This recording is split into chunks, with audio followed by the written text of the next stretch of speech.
السلام علیکم. ہمارا آج کا ناول ہے بہاریں لوٹ آئی ہیں، جسے لکھا ہے عفت سحر طاہر نے. آئیے ناول سٹارٹ کرتے ہیں. وہ بہت مگن ہو کر پکوڑوں کا آمیزہ بنانے میں مصروف تھی.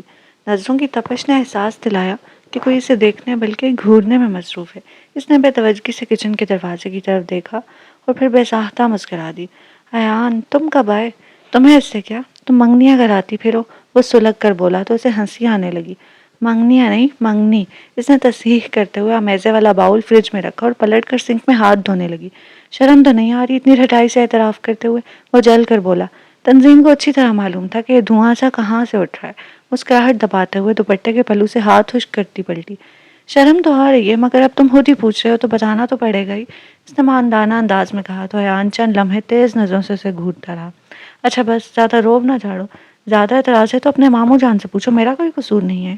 اس سے زیادہ وہ اس کے روب میں نہیں آتی تھی. فوراً ہی سنجیدہ ہونے لگی تو ایان ڈھیلا پڑ گیا.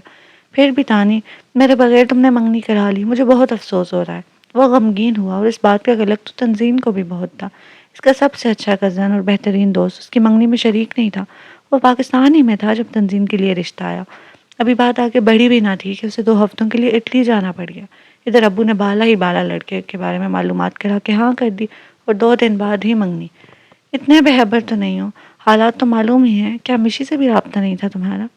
تنظیم نے نارمل انداز میں پوچھا تو وہ کچن سے باہر نکل گیا. تنظیم بھی اس کے پیچھے چل دی. ہاں بتایا تھا اس نے، بلکہ امی نے بھی، مگر میں تو تمہارے فون کا انتظار کر رہا تھا. وہ ساتھ چلتے ہوئے ہفکی سے کہہ رہا تھا. حالانکہ تمہیں چاہیے تھا کہ یہ خبر سنتے ہی تم فوراً مجھے فون کرتے اور پوچھتے. تنظیم نے اب کی بار اسے گھورا تو وہ ہنس دیا.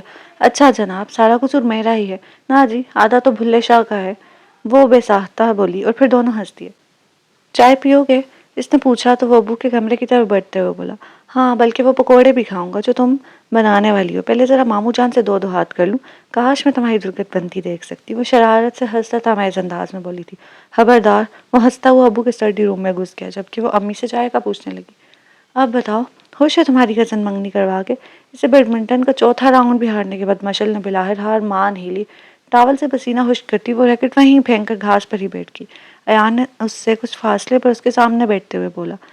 منگنی کرانے میں خوشی والی کون سی بات ہے؟ کیوں، منگنی کرا کے بندہ خوش نہیں ہوتا؟ تم خوش نہیں ہو کیا؟ وہ آنکھیں پٹ پٹا کر بڑی معصومیت کا مظاہرہ کرتے ہوئے بولی تو ایان نے نظر بھر کے اسے دیکھا. سیاہ بالوں کو پونی میں جکڑے بے حد سفید رنگت اور خوبصورت نقوش کے ساتھ وہ دل کو چھو رہی تھی. ہماری بات اور ہے، ہماری تو پسند کی منگنی ہے نا. وہ تمانیت سے مسکرا کر بولا. تب مشل بھی کھل کر مسکرائی تھی. تم نے اس سے پوچھا نہیں اسے عبید پسند آیا یا نہیں؟ نہیں، ایان نے فی الفور جواب دیا. کیوں؟ مشل نے وہ سواب کیا جس کا جواب خود ایان کے پاس بھی نہیں تھا. وہ گھاس نوچتے ہوئے پرسوچ انداز میں بولا. شاید میں نے ضروری نہیں سمجھا، یا شاید میں نے منگنی کی تصویروں میں خود ہی دیکھ لیا تھا کہ ہاسا ہینڈسم بننا ہے. یہ اچھی دوستی ہے. مشل نے ناک چڑھائی. تمہاری تو بیسٹ فرینڈ کا بھائی ہے، تم تو اچھا خاصا جانتی ہو اسے. ایان نے کہا تو مشل موڈ بدلتے ہوئے تفاہر سے مسکرائی. اس سلسلے میں تنظیم کو ہمیشہ میرا شکر گزار ہونا چاہیے کہ اس کے متعلق ثانیہ کو میں نے ہی بتایا تھا. خیر، تمہارا کیا، خدا کا شکر ادا کرنا چاہیے. اور دوسرے ایک کہ عبید بہت لکی ہے جسے تنظیم جیسی لڑکی کا ساتھ ملنے والا ہے. ایان نے اس کی تصحیح کرتے ہوئے نرمی سے کہا تو تنظیم کے لیے اس کے لہجے میں وہی ستائش تھی جو ہمیشہ ہوتی تھی. لکی تو تنظیم ہے، کروڑ پتی کے ساتھ منگنی کرائی ہے اس کی. لاکھوں میں ایک لڑکا ہے. عمر، تعلیم، شکل و صورت کہیں سے بھی مار نہیں کھاتا. تنظیم میں کورس سے سرحاب کے پڑ لگے ہوئے ہیں. وہ بہت بہترین لڑکی ہے، خاص اور خالص.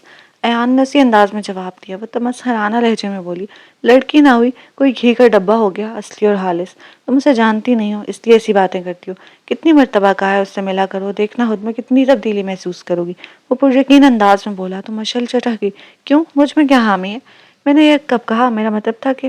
خیر چھوڑو، تم یہ بتاؤ کہ یونیورسٹی میں ایڈمیشن کب سے سٹارٹ ہو رہے ہیں؟ وہ بات کرتے کرتے شاید مزید بحث کا ارادہ موقوف کر گیا. تب ہی موضوع بدل گیا تھا، مگر مشل کے منہ کی کرواہٹ ابھی کافی دیر تک باقی رہنا تھی. میں نہیں لے رہی ایڈمیشن، وہ بیزار کن لہجے میں بولی. ایان نے حیرانی سے اسے دیکھا. اب کیا ہوا؟ تم تو بہت پرجوش تھی آگے پڑھنے کے لیے. بس موڈ نہیں ہے، وہ اطمینان سے بولی جبکہ ایان سنجیدہ تھا. اتنی غیر مستقل مزاجی اچھی نہیں ہوتی. منٹوں میں ارادے بدلتی ہو تم. لڑکیاں ایسی ہی ہوتی ہیں. بالکل غلط. وہ اپنی بات پہ زور دے کر بولا، پھر قائل کرنے والے انداز میں کہنے لگا. تنظیم ہی کو دیکھ لو. ماموں جان اسے BA کے بعد پڑھائی کی اجازت نہیں دے رہے تھے، مگر اس نے اپنی بات پہ ڈٹ کے نہ صرف آگے پڑھائی کی بلکہ جو ٹارگٹ بنایا تھا اسے حاصل بھی کیا، بے حد اچھے طریقے سے. اور آج ایک بہترین کمپنی میں بہت اچھی پوسٹ پہ جاب کر رہی ہے.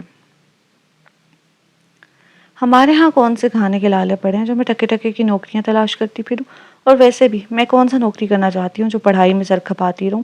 وہ تنک کر بولی۔ پڑھائی صرف نوکری حاصل کرنے کے لیے نہیں بلکہ فہم و شعور حاصل کرنے کے لیے بھی کی جاتی ہے۔ ایان پر پچھلے 3 مہینوں میں مشل کی محدود سوچ اچھی طرح واضح ہو گئی تھی۔ تو میں بیوقوف ہوں کیا؟ وہ خدرے بگڑی۔ ایان نے گہری سانس لی اور دفعتاً مسکرا دیا۔ ہاں بیوقوف، مگر بہت حسین بیوقوف۔ وہ بہت اس کی تعریف کرتا تھا، اس لیے ہمیشہ کی طرح اب بھی مشل کا موڈ پل میں بدل گیا۔ اس نے ہلکا سا کہکا لگا کر جیسے اس کی تعریفی صنعت کو وصول کیا، پھر ناز سے بولی، پھر کیا خیال ہے لانگ ڈرائیو ہو جائے؟ اس وقت؟ ایان نے شام کے گہرے ہوتے سایوں کو تشویش سے دیکھا۔ اس وقت کیا ہے، بلکہ لوگ اسی وقت لانگ ڈرائیو کو نکلتے ہیں، وہ دھونس بھرے لہجے میں بولی۔ مگر ایان جانتا تھا اس وقت اس کے ساتھ لانگ ڈرائیو پر جانے کا مطلب ہے کھانا بھی باہر کھانا۔ اس کے گھر میں سب روٹین کے مطابق اکٹھے کھانا کھاتے تھے، بلکہ ابو جان تو سختی سے سب کو رات کا کھانا اکٹھے بیٹھ کر کھلانے پر پابند تھے۔ کیا سوچ رہے ہو؟ وہ بیزار ہوئی۔ تمہیں پتہ تو ہے پھر بھی رات کا کھانا میں گھر میں کھاتا ہوں، ایان نے آرام سے کہا تو وہ تیکھے لہجے میں بولی۔ کیا شادی کے بعد بھی یہی کچھ ہوتا رہے گا؟ اب ایسی بھی کوئی پابندی نہیں۔ فاران بھی ایک آدھ ہفتے کے بعد بھابھی بچوں کے ساتھ ہوٹلنگ کر لیتے ہیں، بس ابو یا امی سے اجازت لینی پڑتی ہے، بلکہ کبھی کبھار تو پوری فیملی ابو کے ساتھ ہوٹلنگ کے لیے جاتی ہے۔ وہ مسکرا رہا تھا، ان کے گھر کا ماحول واقعتاً قابل رشک تھا۔ بہرحال میرے تو اپنے طور طریقے ہیں ایان مصطفیٰ، دیکھ لو، بعد میں پچھتانا نہیں، وہ اسے تنبیہ کرنے والے انداز میں کہتی ایان کو ہنسا کے رہ گئی تھی۔ محبت سب بدل دیتی ہے جانم، اندر باہر سے بدل دیتی ہے۔ وہ سر جھٹکتی اٹھ گئی۔ چلو جلدی کرو، لانگ ڈرائیو ہی کریں گے کنجوس میاں، کھانا تم گھر جا کے ہی کھا لینا۔ اس کے طنز پر ایان نے کان نہیں دھرے تھے، البتہ اس کے اتنے آسانی سے مان جانے پر اطمینان کی سانس ضرور لی تھی۔ تانی فون ہے تمہارا؟ امی کی آواز نے اسے ٹی وی اسکرین پر سے نظریں اور کان دونوں ہٹانے پر مجبور کر دیا تھا۔ بحث و مباحثے کے پروگرام اس کی کمزوری تھے۔ اوفو، وہ اٹھ کے ٹیلی فون سٹینڈ تک گئی تو امی فون پر محو گفتگو تھی۔ ان کی باتوں سے اسے لگا کہ دوسری جانب اس کے سسرالیوں میں سے کوئی تھا، شاید ثانیہ یا پھر ہیرا۔ وہ قیافہ لگانے لگی جبکہ ذہن ابھی ٹی وی پر چلنے والی بحث ہی میں اٹکا ہوا تھا۔ امی نے بات کر کے ریسیور اس کی طرف بڑھایا تو اس نے کارڈلیس آن کر کے ریسیور کریڈل پر رکھ دیا اور واپس ٹی وی لاؤنج کی طرف چل دی۔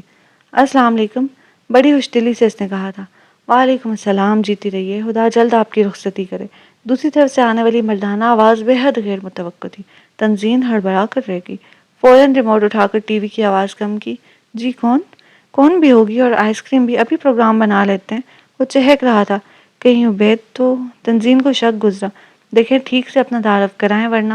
اسے غصہ آنے لگا۔ ورنہ؟ وہ جیسے اس کے غصے سے لطف اٹھا رہا تھا۔ ورنہ یہ، اس نے کہتے ہوئے فون بند کر دیا۔ دماغ خراب ہے ان لوگوں کا، اور امی بھی خوب ہیں، پتہ نہیں رانگ نمبر پر بات کرتی رہی ہیں۔ ٹی وی بند کر کے وہ کڑتی ہوئی کچن تک آئی، تب تک ہاتھ میں تھاما کارڈلس پھر سے بجنا شروع ہو گیا تھا۔ آپ کس سے بات کر رہی تھی فون پر؟ اس نے امی سے پوچھا۔ ثانیہ تھی، تمہارا پوچھ رہی تھی، انہوں نے توے پر روٹی ڈالتے ہوئے کہا تو کارڈلس آن کر کے کان سے لگاتی وہ اپنے کمرے کی طرف بڑھی۔ بہت غصہ کرتی ہو تم۔ دوسری طرف وہی تھا، شاید نہیں بلکہ یقیناً عبید۔ دیکھیں فون کال کرنے کے بھی کچھ آداب ہوتے ہیں، اور ان میں سب سے پہلا یہ کہ سلام کے فوراً بعد اپنا تعارف کرایا جائے۔ اب کی بار وہ قدر ٹھہراؤ سے بولی تو اس نے جواباً مسکراتی ہوئی آواز میں شرارت سے کہا، جی آپ کا منگیتر بول رہا ہوں، کہیے کیسی ہیں آپ؟ اسے اچھی طرح اندازہ ہو گیا تھا کہ دوسری جانب عبید ہوگا۔ اس کے بعد اس نے یوں تعارف کرایا تو تنزین کا دل عجیب سے انداز میں دھڑک اٹھا۔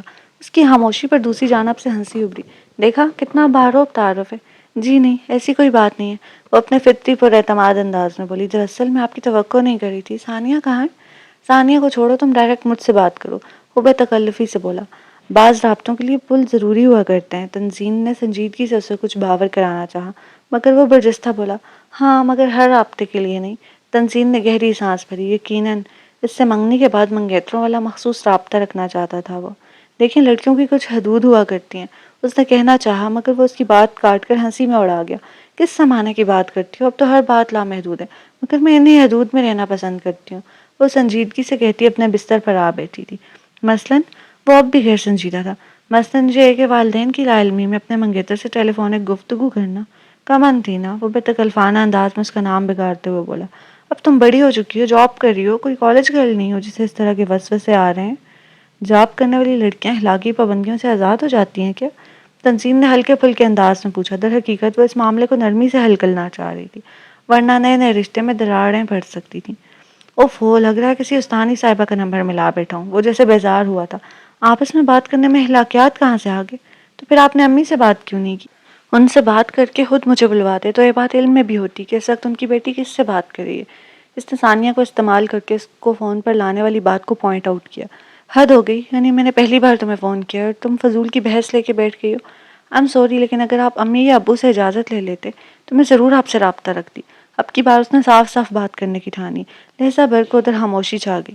اوکے، اب تم سے تھرو پراپر چینل ہی رابطے ہوں گے، وہ سرد مہری سے بولا اور لائن کاٹ دی۔ تنزین قدرے پریشان ہو گئی تھی، مگر یہ پریشانی عبید کی طرف سے نہیں بلکہ ابو کی ناراضی کا سوچ کر تھی۔ وہ اس رشتے کے استوار ہونے سے بہت خوش تھے اور اب شاید بہت کچھ غلط ہونے والا تھا۔ وہ سر تھام کے بیٹھی رہی۔ اسے یقین تھا کہ عبید جیسے آزاد ماحول کے پروردہ شخص کو اس کی صاحب کوئی پسند نہیں آئی تھی اور اب یقیناً وہ تنزین جیسی دقیانوسی لڑکی سے رشتہ ختم کرنا چاہے گا۔ مگر یہ اس سے ہفتے بھر بعد ہی کی بات تھی جب امی نے اس سے کہا عبید کا فون نہیں آیا۔ وہ ایک آفس فائل چیک کر کے صوفے سے ٹیک لگائے کمر سیدھی کر رہی تھی، چونک کر انہیں دیکھنے لگی۔ فون آئے تو آپ کو، مجھے کیوں آنے لگا؟ سنجیدگی سے کہا، مگر وہ مسکرا کر بولی، بھائی منگیتر ہے تمہارا تو میں کیوں فون نہیں کر سکتا؟ منگیتر ہونا کون سا ایسا اعزاز ہے کہ ان فضولیات کو اپنا لیا جائے؟ وہ عام سے انداز میں بولی تو امی نے اس کا چہرہ دیکھتے ہوئے کہا، ان کے ہاں تو ایک عام سی بات سمجھی جاتی ہے، مگر ہمارے ہاں نہیں، لیکن تم کو رخصت ہو کر وہاں جانا ہے۔ امی نے اسے قائل کرنے کی کوشش کی۔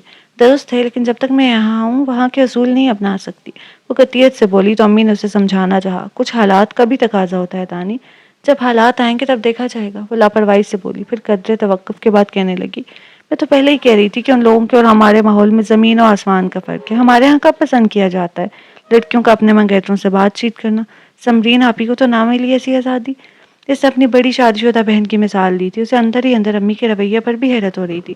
پہلے تو وہ لڑکیوں کو اتنی آزادی دینے کی قائل نہیں تھی، پھر شاید عبید نے ان پر دباؤ ڈالا تھا، تب بات اور تھی۔ حالت ہمارا ہم پلہ تھا، یہاں معاملہ دوسرا ہے۔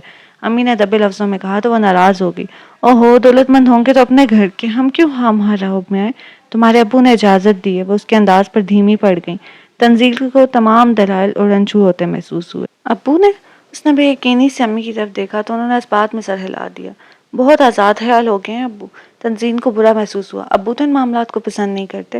کیا کرتے تھے یا پھر یکر یک سے کیا ماجرا ہوا ہے؟ عبید نے خود ان سے بات کی، پھر ہم نے بھی سوچا کہ اس میں کیا مذائقہ ہے۔ اچھا ہے شادی سے پہلے ایک دوسرے کو تھوڑا بہت سمجھ لو گے۔ امی نے کھلے دل سے کہا تو وہ برا مان کر بولی، مگر میں شادی سے پہلے ایسی کوئی ضرورت محسوس نہیں کرتی اسے جاننے یا سمجھنے کی۔ اور ابو اتنے آزاد خیال کب سے ہو گئے؟ اس نے طنز کے جواب میں امی نے تحمل سے کہا، مت بھولو کہ اپنی سخت طبیعت کے باوجود تمہارے معاملے میں وہ ہمیشہ نرمی برت جاتے ہیں۔ تمہاری کو ایجوکیشن میں پڑھائی اور اب مردوں کے بیچ جاب کرنا بھی اسی نرمی کی دو مثالیں ہیں۔ اسے اعتراض تھا، بلکہ سخت اعتراض تھا۔ اس کے پاس انہیں قائل کرنے کے لیے دلائل بھی تھے، مگر اب بات بہت اوپر جا چکی تھی۔ اگر ابو نے کہا تھا تو پھر وہ اعتراض نہیں کر سکتی تھی۔ اس معاملے میں مجھے خود سٹینڈ لینا پڑے گا، اس نے دل ہی دل میں ارادہ کر لیا تھا۔ اور سناؤ، کیا حال چال ہے منگیتر صاحب کے؟ امی کے کچن میں جاتے ہی ایان نے خوش دلی سے پوچھا تو وہ اسے گھورنے لگی۔ بدلے میں تم بھی مجھ سے میری منگیتر کے متعلق پوچھ سکتی ہو، وہ جلدی سے بولا۔ حال تو ٹھیک ہی ہے، مگر چال چلن شاید درست نہیں ہے۔ تنزین نے گہری سانس بھر کے کہا تو وہ چونکا۔ کیا مطلب؟ مطلب یہ کہ میرے انکار کے بعد وہ ابو سے ڈائریکٹ اجازت لے چکا ہے مجھے فون کرنے کی۔ تو اس میں کیا مذائقہ ہے؟ وہ شانے اچکا کر لاپرواہی سے بولا۔ تم مجھے اچھی طرح جانتے ہو۔ تنزین برا مان کر بولی، شادی سے پہلے ایک دوسرے کو جاننے کی صحیح میں حال ہی کر دینا، ہاں وہاں کے وعدے توقعات، بعد میں دل برداشت نہیں کر پاتا۔ ہاں یہ تو ہے، وہ متفق ہوا۔ نئی نئی ملاقات اور بات کا چام تو نہیں رہتا ہے، وہی تو، مگر یہاں تو ابو بھی اجازت دیے بیٹھے ہیں محترم کو۔ وہ ٹھنڈی سانس بھرتے ہوئے بولی تو ایان مسکرایا۔ تم یہ بتاؤ کہ بظاہر تمہاری کیا رائے ہے موصوف کے بارے میں؟ اوکے، وہ شانہ اچکا کر بولی، کیا بہنیں آج ہی؟ ایان نے طنز کیا۔ تو اور کیا کہوں؟ وہ ہنس دی۔ بظاہر تو اوکے ہی ہیں، تعلیم بھی اچھی ہے، شکل و صورت بھی، ہاں اسٹیٹس سے میل نہیں کھاتا، اور جو میرا سب سے پہلا اعتراض تھا، وہ صاف گوئی سے بولی، روپیہ پیسہ یہ سب اس کی نظر میں بس یوں ہی تھا، اور یہ چیز ایان کو بہت اچھی لگتی تھی۔ اسے کچھ فرق نہیں پڑتا، ایان نے اس کے اعتراض کو مسترد کر دیا۔ فرق پڑتا ہے، تنزین نے اپنی بات پر زور دیا، ان کی اور ہماری ویلیوز میں بھی فرق آ جاتا ہے، اور یہ اسٹیٹس میں اس وضعی فرق کی وجہ سے ہے۔ بالفرض اگر میں اس سے کہوں کہ وہ میرے لیے نامحرم ہے اور اس لیے میں اس سے لمبی لمبی گپیں نہیں لگا سکتی تو وہ ہنسے گا، مجھے بیکورڈ کہے گا۔ تمہاری تعلیم، تمہاری جاب اور تمہاری شخصیت، عبید ان میں سے کسی کا مقابلہ نہیں کر سکتا۔ اسے تو سب کچھ پلیٹ میں رکھا مل گیا ہوگا، مگر تم نے تو اپنی محنت سے حاصل کیا ہے۔ ایان نے اسے سراہا، وہ شرارت سے سر جھکا کر کورنش پہ جا لائی۔ اسی رات عبید کا فون آیا اور وہ نیند کے جھونکوں کی زد میں تھی جب امی نے اسے کارڈلیس لا تھمایا۔ تمہارا فون ہے؟ وہ نظر چراتی چلی گئی۔ تنزین نے سمجھتے ہوئے متاسفانہ انداز میں سر جھٹکا۔ کیا بات ہے، تم موبائل کیوں نہیں لیتی؟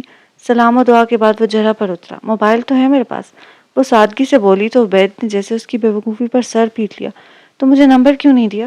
مجھے اچھا نہیں لگتا کہ آپریٹر کے ذریعے لان ملانا۔ مائنڈ یو وہ میرے والدین ہیں، آپریٹرز نہیں ہیں۔ تنزین کو جھٹکا لگا مگر وہ فوراً ہی ہنسنے لگا۔ جسٹ جوکنگ یار، مذاق میں اپنے ہم عمروں سے ہی اچھا لگتا ہے۔ وہ ناگواری سے بولی۔ کمان تھی نا؟ وہ لاپرواہی سے بات بدل گیا۔ اچھا بتاؤ کیا کر رہی تھی؟ کچھ نہیں، وہ قدر جھنجھلائی مگر بظاہر آرام سے بولی۔ کم آن، 10:30 سونے لگی ہو تم؟ وہ جیسے شاکڈ ہوا۔ ہاں، نیند آئے تو پھر سونا ہی چاہیے، ویسے بھی اللہ تعالیٰ نے رات اسی مقصد کے لیے بنائی ہے۔ وہ جتانے والے انداز میں بولا مگر وہ بات کو اپنے ہی رنگ میں لے گیا۔ صرف سونے کے لیے نہیں، پیار بھری باتیں اور محبت کرنے کے لیے بھی بنائی ہے۔ اب اس قدر فضول بات کا وہ کیا جواب دیتی؟ ایک دم چپ رہ گئی۔ کیا خیال ہے پھر؟ وہ مزید شو ہوا تو اس نے تحمل سے کہا، دیکھیں مجھے ایسی باتیں نہیں آتی، میں ہوں نا، سب سکھا دوں گا۔ اسی انداز میں بولا تھا وہ۔ کبھی آؤ اور دیکھو میرے بیڈ روم میں، ہر طرف تمہاری انلارجمنٹ لگی ہوئی ہیں، ہنستی مسکراتی باتیں کرتی۔ منگنی والے دن تم بہت خوبصورت لگ رہی تھی، اور اس طراری انداز میں انگشت شہادت کا ناہن چبانے لگی۔ میرے سرکل میں لڑکیوں کی کمی نہیں تھی نا، مگر تم جیسی انچھوئی معصوم بالکل منہ بند کلی جیسی لڑکی، مجھے تو سچ مچ مبہوت کر دیا تم نے۔ وہ کہہ رہا تھا اور اپنے ان الفاظ میں تعریف نے تنزین کا دماغ جھنجھنا کے رکھ دیا۔ دیکھیں مجھے نیند آ رہی ہے، تو کیا مجھے وہاں آ جانا چاہیے؟ وہ دھیمی آواز میں شرارت سمو کے بولا تو تنزین کا جی چاہا کارڈلیس اس کے سر میں مار دے۔ عبید پلیز، مجھے ایسی باتیں پسند نہیں ہیں۔ اس نے بمشکل خود کو واہیات کہنے سے روکا۔ لڑکا اور لڑکی جو کہ آپس میں منگیتر بھی ہیں، وہ تو فون پہ ایسی باتیں کرتے ہیں۔ وہ جیسے اس کی شرم سے محظوظ ہوا۔ اسی لیے تو مجھے یہ رابطے پسند نہیں ہیں، پلیز عبید، وہ تیز لہجے میں بولی تھی۔ کس دنیا میں رہ رہی ہو تم؟ وہ اس کی باتوں کو اس کی شرم و حیا پر محمول کر رہا تھا، تبھی سیریس نہیں لے رہا تھا۔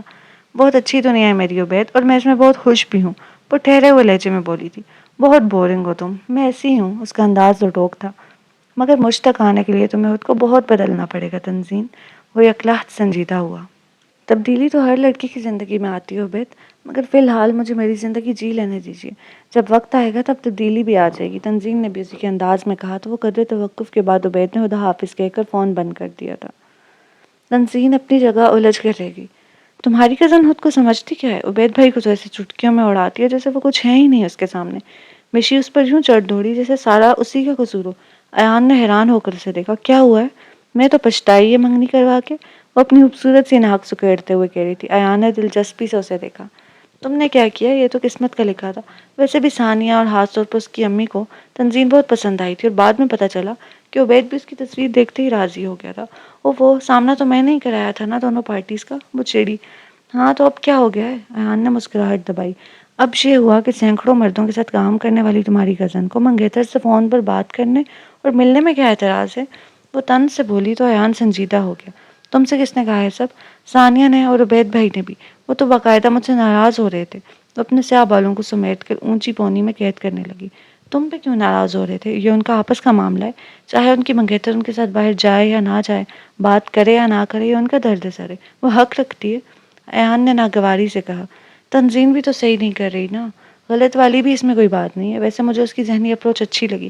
واقعی شادی کے بعد ایک دوسرے کو جاننے سمجھنے کے پیریڈ میں اپنا ہی مزہ ہوتا ہوگا، پہلے سے ہی یہ کام کر لینے کے بعد تو سب روٹین ورک لگتا ہوگا۔ ایان نے آرام سے کہا۔ تم متاثر نہیں ہوگے اس سے تو اور کون ہوگا؟ وہ ہنس پہ عادت چڑھی تھی۔ سچ مشی، انت سے شاید میں تمہیں بھی ایسا ہی سمجھتا ہوں یا دیکھنا چاہتا ہوں۔ مجھ سے شرماتی کتراتی، میری 1000 منتوں کے بعد مجھ سے ملاقات کے لیے راضی نہیں ہوتی۔ وہ پرسوچ انداز میں بولا تو مشق کو اس موضوع پر ہی غصہ آنے لگا۔ خدا کے لیے ایان، اب تم بھی اپنی کزن کی طرح قدامت پرستی کا لبادہ اوڑھ کے مت بیٹھ جانا۔ یہ شرمانا کترانا صرف کہانیوں میں ہی اچھا لگتا ہے۔ اب تو پی ٹی وی کی ہیروئن نے بھی یہ کام کرنا چھوڑ دیا، اور میں روزانہ شام کو تمہارے ساتھ باہر نہ جاؤں تو میرا دم ہی گھٹ جائے۔ دم آسان کرنے کے اور بھی بہت سے طریقے ہیں۔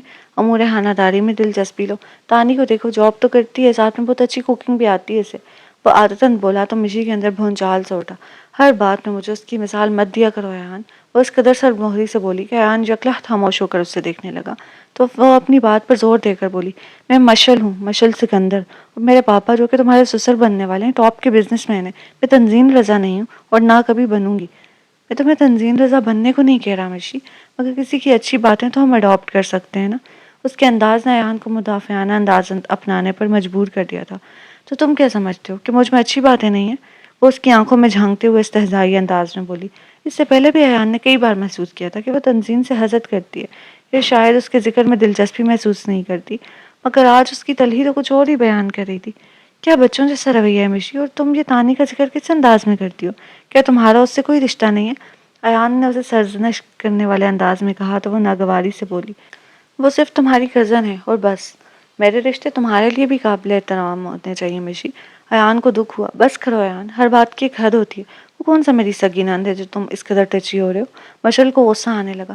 وہ میری کزن ہے اور بہترین دوست بھی۔ زندگی میں بہت دفعہ اس نے میرا حوصلہ بڑھایا، مجھے صحیح مشورہ دیا۔ اس کی میری زندگی میں بہت ہاتھ جگہ ہے، اور یہ بات میں تمہیں بھی بتا رہا ہوں۔ ایان نے اٹل انداز میں کہا۔ پہلے تو وہ تیز نگاہوں سے اسے گھورتی رہی، پھر چپتے ہوئے لہجے میں بولی، واہ، یہ اچھی شرم حیا ہے۔ منگیتر کے ساتھ بات کرتے یا ملاقات کرتے ہوئے اخلاقیات آڑے آتی ہیں، اور تم نامحرم نہیں ہو اس کے لیے۔ ایان کو اس کے بچگانہ پن پہ غصہ تو بہت آیا، مگر اس وقت غصہ کرنے کا مطلب تھا بات بڑھانا، اور یہی وہ نہیں چاہتا تھا۔ وہ اگر عبید سے بات کرنے سے جھجکتی ہے تو اس لیے کہ ان کے مابین رشتہ ہی ایسا ہے۔ میں نے کبھی اس سے رومانٹک گفتگو کرنے کی کوشش نہیں کی۔ وہ بھی نہ کرے، پھر دیکھو وہ اس سے بات کرتی ہے یا نہیں۔ رشتوں کا احترام ہی ان کا قد بڑھاتا ہے مشی۔ وہ بڑے تحمل سے بولا تو مشل کو بھی اپنے جذبات کی لو مدھم کرنا پڑی۔ ہر بار لڑائی، ہر بار تلخی۔ ابھی دن ہی کتنے ہوئے منگنی کو، اور ہم نے میاں بیوی کی طرح جھگڑا کرنا شروع کر دیا ہے۔ وہ ہفکی سے بولی تو ایان نے بھی بہت سی باتوں کو پیتے ہوئے مسکرا کر پوچھا، ابھی سے سارے جھگڑے کر لیے تو شادی کے بعد ہم کیا کریں گے؟ پیار محبت اور بس۔ وہ شوہی سے بولی تو ایان سر پہ ہاتھ پھیر کے رہ گیا۔ آج تم ڈنر میرے ساتھ کر رہی ہو، عبید نے بڑی دھون سے کہا تو وہ زچ ہو گئی۔ آپ بات کو سمجھتے کیوں نہیں ہے؟ یہ سب مجھے پسند نہیں ہے۔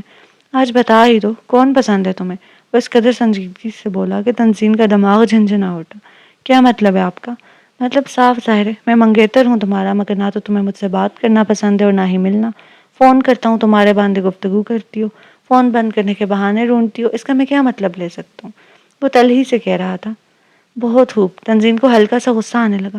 اس کا مطلب ہے آپ نے یہ لیا کہ میں کسی اور کو پسند کرتی ہوں؟ ہر ذی شعور انسان یہی مطلب لے گا، وہ طنز سے بولا۔ مائنڈ یو عبید، اگر میں کسی اور کو پسند کرتی تو آپ سے کبھی بھی رشتہ نہ ہونے دیتی۔ میں کمٹمنٹ نبھانے والی لڑکی ہوں، لیکن جس بات کو میرا ذہن، میرا دل تسلیم نہ کرے، وہ کرنے کو مجھے کوئی بھی مجبور نہیں کر سکتا۔ وہ ٹھہرے ہوئے انداز میں بولی تھی۔ تو پھر یہ کیا ڈرامے بازی لگا رکھی ہے تم نے؟ کیا میں تم سے 2 گھڑی بات کرنے کا بھی حقدار نہیں ہوں؟ وہ ناراضی سے پوچھنے لگا۔ اس کا مطلب یہ بھی تو نکال سکتے ہیں کہ میں سب سلسلے شادی کے بعد چاہتی ہوں۔ تنزین نے برجستہ کہا تو وہ بے ساختہ بولا، شادی کے بعد اور بہت سے سلسلے ہیں جانب، تب گفتگو کا ٹائم کس کے پاس ہوگا؟ اب اس نے بات جس بھی انداز میں کی ہو، تنزین نے اپنے کانوں کی لویں تپتی محسوس کی تھی۔ اس کی یہ بے باکی تنزین کو سخت ناپسند تھی۔ شادی کے بعد جو باتیں رومانس کہلاتی ہیں، وہ باتیں شادی سے پہلے گھٹیا لگتی ہیں۔ کیا آپ کو نہیں لگتا کہ نگاہ جیسا بندھن تعلق کو کتنا پاکیزہ روپ دے دیتا ہے؟ کیا؟ دوسری جانب عبید کو بجلی کا جھٹکا لگا تھا۔ تمہارا مطلب ہے کہ میں بھی تم سے گھٹیا باتیں کرتا ہوں؟ میں نے یہ نہیں۔ شٹ اپ، وہ دھاڑ کو اس کی بات کاٹ گیا تھا۔ دیکھیں، میں ایک عام بات کر رہی تھی، صرف آپ کی اور اپنی نہیں۔ تنزین نے تیزی سے کہا تو وہ غصے سے بولا، میں تمہارے سارے مطلب اچھی طرح سمجھ گیا ہوں۔ بات کو ٹھنڈے دل و ذہن سے سوچیں گے تو مجھے حق پہ پائیں گے۔ تنزین نے اسی نرمی کا مظاہرہ کیا جو اس کی شخصیت کا حادثہ تھی، جبکہ ادھر عبید اس کی بات کو دل پہ لے بیٹھا تھا۔ یہ 21ویں صدی ہے محترمہ، تم جیسے لوگ تو موہنجودڑو اور ہڑپا میں پائے جاتے ہوں گے۔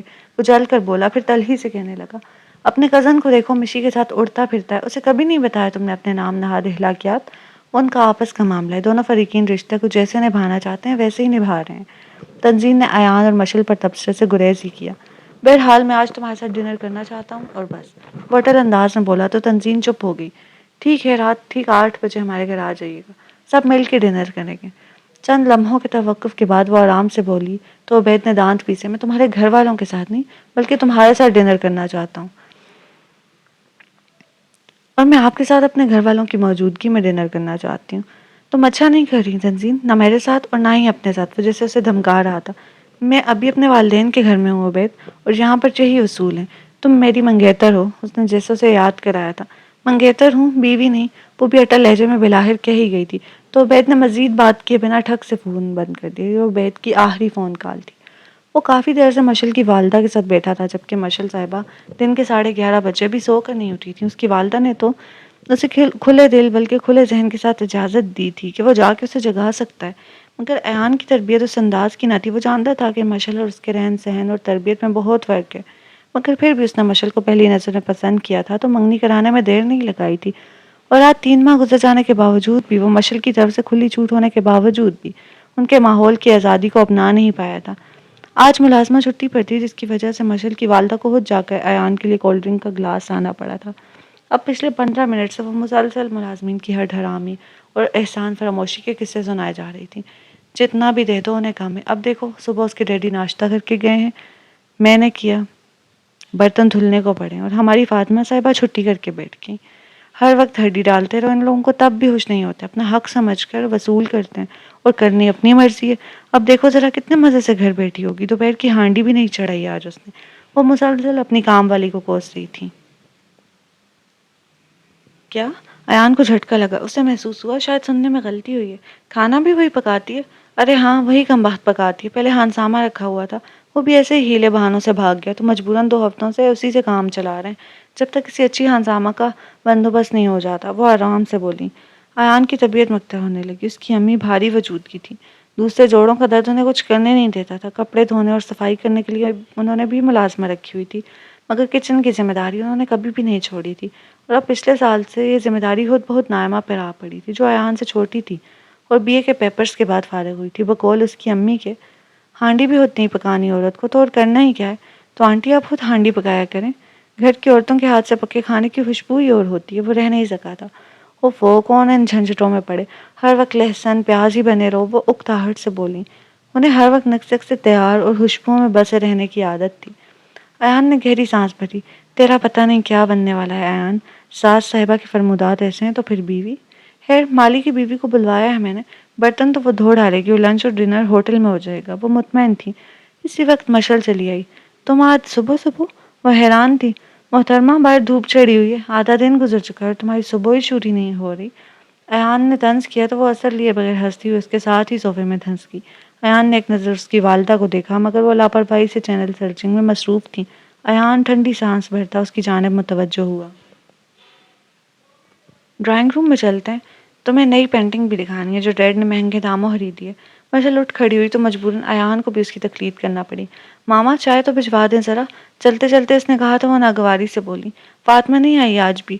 اوہ نو، چھٹی کرے ماما، اس کی ذلیل عورت۔ وہ فوراً غصے میں آ گئی تھی، پھر ایان کے ساتھ چلتے ہوئے بتانے لگی، ان لوگوں کو ہڈی ڈالتے رہو تب بھی ان کی اکڑ ختم نہیں ہوتی۔ ایان نے سنجیدگی سے پوچھا، ہڈی ڈالنے سے تمہارا کیا مطلب ہے؟ اپنے نئے کپڑے جوتے اور پتہ نہیں کیا کیا، ہر چیز اسی کو دیتی ہوں، ثواب کا ثواب، اور کام بھی نکل جاتا ہے۔ وہ آرام سے بولی تھی۔ ثواب؟ ایان کو حقیقتاً اس کی سوچ پر تعصب ہوا تھا۔ ہڈی ڈالنے کو تم ثواب سے تشبیہ دے رہی ہو یا ثواب کو ہڈی ڈالنے سے؟ وہ تلخی سے پوچھنے لگا تو مشل ٹھٹکی، کیا مطلب؟ دے دلا کے اسے ہڈی ڈالنا کہہ کر کون سا ثواب کما لیا ہے تم نے؟ وہ تمسخرانہ انداز میں بولا تو اس نے لاپرواہی سے سر جھٹکا، تو نہ صحیح، بات کرتے وقت تو کم از کم دھیان رکھا کرو، انسان اور جانور میں فرق ہوتا ہے۔ ایان کو اس کا انداز قطعاً پسند نہیں آیا تھا۔ تم کیا صبح صبح مجھے نصیحتیں کرنے آئے ہوئے ہو؟ مشل نے زج ہو کر ٹھیک ہے جتون سے اسے دیکھا، وہ بھی ہفکی سے پر لہجے میں بولا، تم نے ہی موڈ خراب کیا، ورنہ میں تو بےحد گڈ نیوز لے کر آیا تھا۔ اچھا، تو وہ بےحد گڈ نیوز کیا ہے؟ مشل شوخی سے بولی۔ مجبوراً ایان کو بھی اپنا موڈ بدلنا پڑا۔ اب وہ دونوں ڈرائنگ روم میں اسی خوبصورت اور مہنگی پینٹنگ کے سامنے موجود تھے۔ ایان نے ستائشی نظروں سے پینٹنگ کو دیکھا۔ بہت خوبصورت ہے۔ کون؟ مشل اٹھلا کر اس کے سامنے آئی۔ ایان مسکرا دیا۔ پینٹنگ؟ بدذوق! مشل نے ناک چڑھائی تھی۔ خوشخبری نہیں پوچھو گی؟ ایان نے اسے یاد دلایا۔ بتا بھی دو اب، میرے پوسٹنگ آرڈرز آ گئے ہیں، وہ سسپینس بھرے انداز میں بولا تو مشل نے طنز کیا، کہاں کے؟ چیچو کی ملیں؟ بیوقوف، کنٹری سائڈ! وہ مسکرا کر کہنے لگا تو وہ چلا اٹھی، مائی گڈنس! امریکہ، یورپ! اس نے مسکرا کر سر ہلایا تو وہ فرط جذبات سے بے حال اس سے لپٹ گئی۔ اوہ، آئی لو یو ایان! اس کے سینے پر سر رکھتے ہوئے وہ جوش سے بولی، جبکہ ایان اس کی اس قدر بے باکی پر متحیر سا کھڑا تھا۔ مجھے پتا تھا تمہاری پوسٹنگ بہت اچھی جگہ ہوگی، CSS کلیئر کرنا، وہ بھی اتنی اچھی پوزیشن میں، بچوں کا کھیل نہیں ہے۔ مشل نے مسکراتے ہوئے سر اٹھایا۔ وہ الجھن بھری نظروں سے اسے دیکھ رہا تھا۔ کیا ہوا؟ وہ شرارت سے پوچھنے لگی۔ ایان نے اسے پیچھے کرنا چاہا۔ یہ ٹھیک نہیں ہے۔ ایک تو تم نا، مشل چڑھ کر کچھ کہتے کہتے رک سی گئی، کبھی اچھا سا خوش بھی ہو لینے دیا کرو۔ اور بھی بہت طریقے ہیں اچھے طریقے سے خوش ہونے کے، جاؤ ذرا اپنے حسین ہاتھوں سے اچھی سی چائے بنا کے لاؤ، پھر دیکھنا میں کتنا خوش ہوتا ہوں۔ ایان نے شانوں سے تھام کر زبردستی اسے پیچھے کیا تو وہ جیسے اس کا مذاق اڑانے لگی۔ وہی مڈل کلاس مردوں جیسی سوچ، پتہ نہیں تم لوگ عورت کو کچن میں کام کرتے دیکھ کر ہی خوش کیوں ہوتے ہو؟ اس کی بات ایان کو اچھی نہیں لگی تھی۔ ہمارے ہاں عورت کچن میں کام کر کے خوش ہوتی ہے، اپنے مرد کے لیے تصحیح کر لو، مگر میں تو ان میں سے نہیں ہوں، وہ آرام سے بولی۔ ان میں رچنے بسنے جو جا رہی ہو نا، ایان نے اسے باور کرایا تو اس کی آنکھیں چمکی۔ کبھی نہیں، ویسے بھی تمہاری پوسٹنگ کنٹری سائڈ ہو رہی ہے تو ہم کبھی اس ملک میں کبھی اس ملک، بس گھومنا سونا کھانا پینا۔ اور یہ کھانا پینا آئے گا کہاں سے؟ ایان نے چپتے لہجے میں پوچھا۔ ہوٹل سے، اور کہاں سے؟ اس کی توقع کے عین مطابق اس نے اپنی ماں جیسا ہی جواب دیا تھا۔ مگر میں پسند کروں گا کہ میری بیوی اپنے ہاتھوں سے میرے لیے کھانا پکائے، ایان نے نرمی سے کہا۔ جواباً وہ حد درمی سے بولی، مگر میں چاہوں گی کہ میرا شوہر مجھے کبھی اس بات کے لیے فورس نہ کرے۔ میں اپنے والدین کی لاڈلی ہوں تو شوہر کی بھی لاڈلی بن کے رہوں گی۔ کیا بچکانا پن ہے مشی، مجھ سے اتنا بھی پیار نہیں ہے تمہیں؟ ایان کو اپنے گھر کا ماحول یاد آیا تو اس نے مشل کو پیار سے سمجھانا چاہا۔ ہے نا، پیار تو بہت ہے، کہا تو ابھی اپنی نمونہ پیش کروں؟ وہ چوہی سے کہتے ہوئے اس کے قریب ہوئی۔ ایان نے اسے پیچھے دھکیلا تو وہ اس کا سرخ پڑتا رنگ دیکھ کر ڈھٹائی سے ہنسنے لگی۔ تم تو لڑکیوں کو بھی مات کرتے ہو، مگر تم میں لڑکیوں والی کوئی بات نہیں ہے، وہ غصے سے بولا۔ لڑکے تو بہانے ڈھونڈتے ہیں اس سلسلے کے، اور تم؟ شٹ اپ مشی، وہ ناگواری سے اسے ٹوک گیا۔ اس کی آزاد روی کا یہ مظاہرہ اس نے پہلی بار دیکھا تھا، اور در حقیقت ایان کا دل ٹوٹ سا گیا تھا۔ اسے تنزین کا خود کو سین کر رکھنا یاد آیا۔ کیا مسئلہ ہے تمہارے ساتھ ایان؟ جب بھی میں ذرا اچھے موڈ میں ہوتی ہوں تم کوئی نہ کوئی جھگڑا شروع کر دیتے ہو۔ مشل کا بھی موڈ خراب ہونے لگا۔ اس کا خیال تھا کہ اس کے اس عمل کے بعد ایان مزید کوئی پیش قدمی کرے گا، مگر اس نے جس طرح اس کی طبیعت صاف کرنا شروع کی تھی اس نے مشل کو غصہ دلا دیا تھا۔ اپنا یہ اچھا موڈ شادی کے بعد دکھانا، ایان نے طنز کیا۔ اس پر اس کی طبیعت کا ہلکا پن اچھی طرح واضح ہو گیا تھا۔ بالکل وہی باتیں، وہی انداز، وہ تیز و لب و لہجے میں بولی تھی۔ لگتا ہے تنظیم کی صحبت میں زیادہ ہی رہنے لگے ہو تم۔ تنظیم کا یہاں کیا ذکر؟ ایان نے ناگواری سے اسے دیکھا۔ کس قدر حسین تھی وہ، مگر اس کی بے باکی نے ایان کی طبیعت مقدر کر دی تھی۔ ہاں ذکر، مشل نے مصنوعی حیرت سے کہکا لگایا، پھر تلخی سے بولی۔ ذکر کیا، پوری کی پوری تنظیم موجود ہے ہمارے درمیان۔ ایان کو اس کے لب و لہجے کی طرح بری طرح چبھی۔ یہ تمہارا دماغی خلل ہے اور بس۔ اچھا، مشل نے تمسخر سے اسے دیکھا۔ کہو کہ تم اپنی پوسٹنگ کی خبر دینے سب سے پہلے میرے پاس آئے ہو؟ اس کا انداز چیلنجنگ تھا۔ ایان ٹھٹک گیا۔ واقعی اس نے یہ خبر سب سے پہلے تنظیم کو ہی سنائی تھی؟ تمہارا دماغ خراب ہے مشی، اور کچھ نہیں، وہ اتنا ہی کہہ سکا۔ ہاں، میرا دماغ خراب ہے اور تنظیم کی نیت، وہ زور سے بولی۔ کیا مطلب ہے تمہارا؟ وہ جیسے غرا ہی اٹھا تھا۔ صحیح کہہ رہی ہوں، قابو میں کر رکھا ہے اس نے تمہیں، تبھی تو میرا ہونے سے ڈرتے ہو۔ آپا بنی ہوئی ہے وہ تمہاری، مگر اندر سے کوئی اور ہی چکر چلا رہی ہے۔ اتنی پڑھی لکھی اور ماڈرن لڑکی کا گھٹیا انداز گفتگو ایان کو جھلسا کر رکھ گیا تھا۔ وہ سمجھتا تھا کہ وہ تنظیم کی خوبیوں سے جلتی ہے، مگر وہ اس کے متعلق ایسی گھری ہوئی سوچ رکھتی ہے، یہ ایان کے فہم و گمان میں بھی نہیں تھا۔ بکواس بند کرو مشل، اس کا خون کھول اٹھا۔ بکواس نہیں، حقیقت ہے ایان، اسی لیے وہ عبید کو لفٹ نہیں دیتی اور تم مجھے۔ وہ زہر ہند ہو رہی تھی۔ تم سٹوپڈ، ایان دانت پیس کر آگے بڑھا اور اس سے پہلے کہ وہ کچھ سمجھتی، زوردار تھپڑ نے اس کا چہرہ گھما دیا تھا۔ اس اچانک حملے نے مشل کو چند ثانیوں کے لیے منجمد کر دیا تھا۔ وہ ایان سے اس عمل کی توقع نہیں کر رہی تھی، ہر بار کی طرح لڑائی اور پھر صلح، مگر آج شاید کچھ زیادہ ہی ہو گیا تھا۔ میں دوبارہ تمہاری شکل بھی نہیں دیکھنا چاہوں گا، وہ آگ برساتے لہجے میں کہتا ٹھوکریں مارتا چلا گیا۔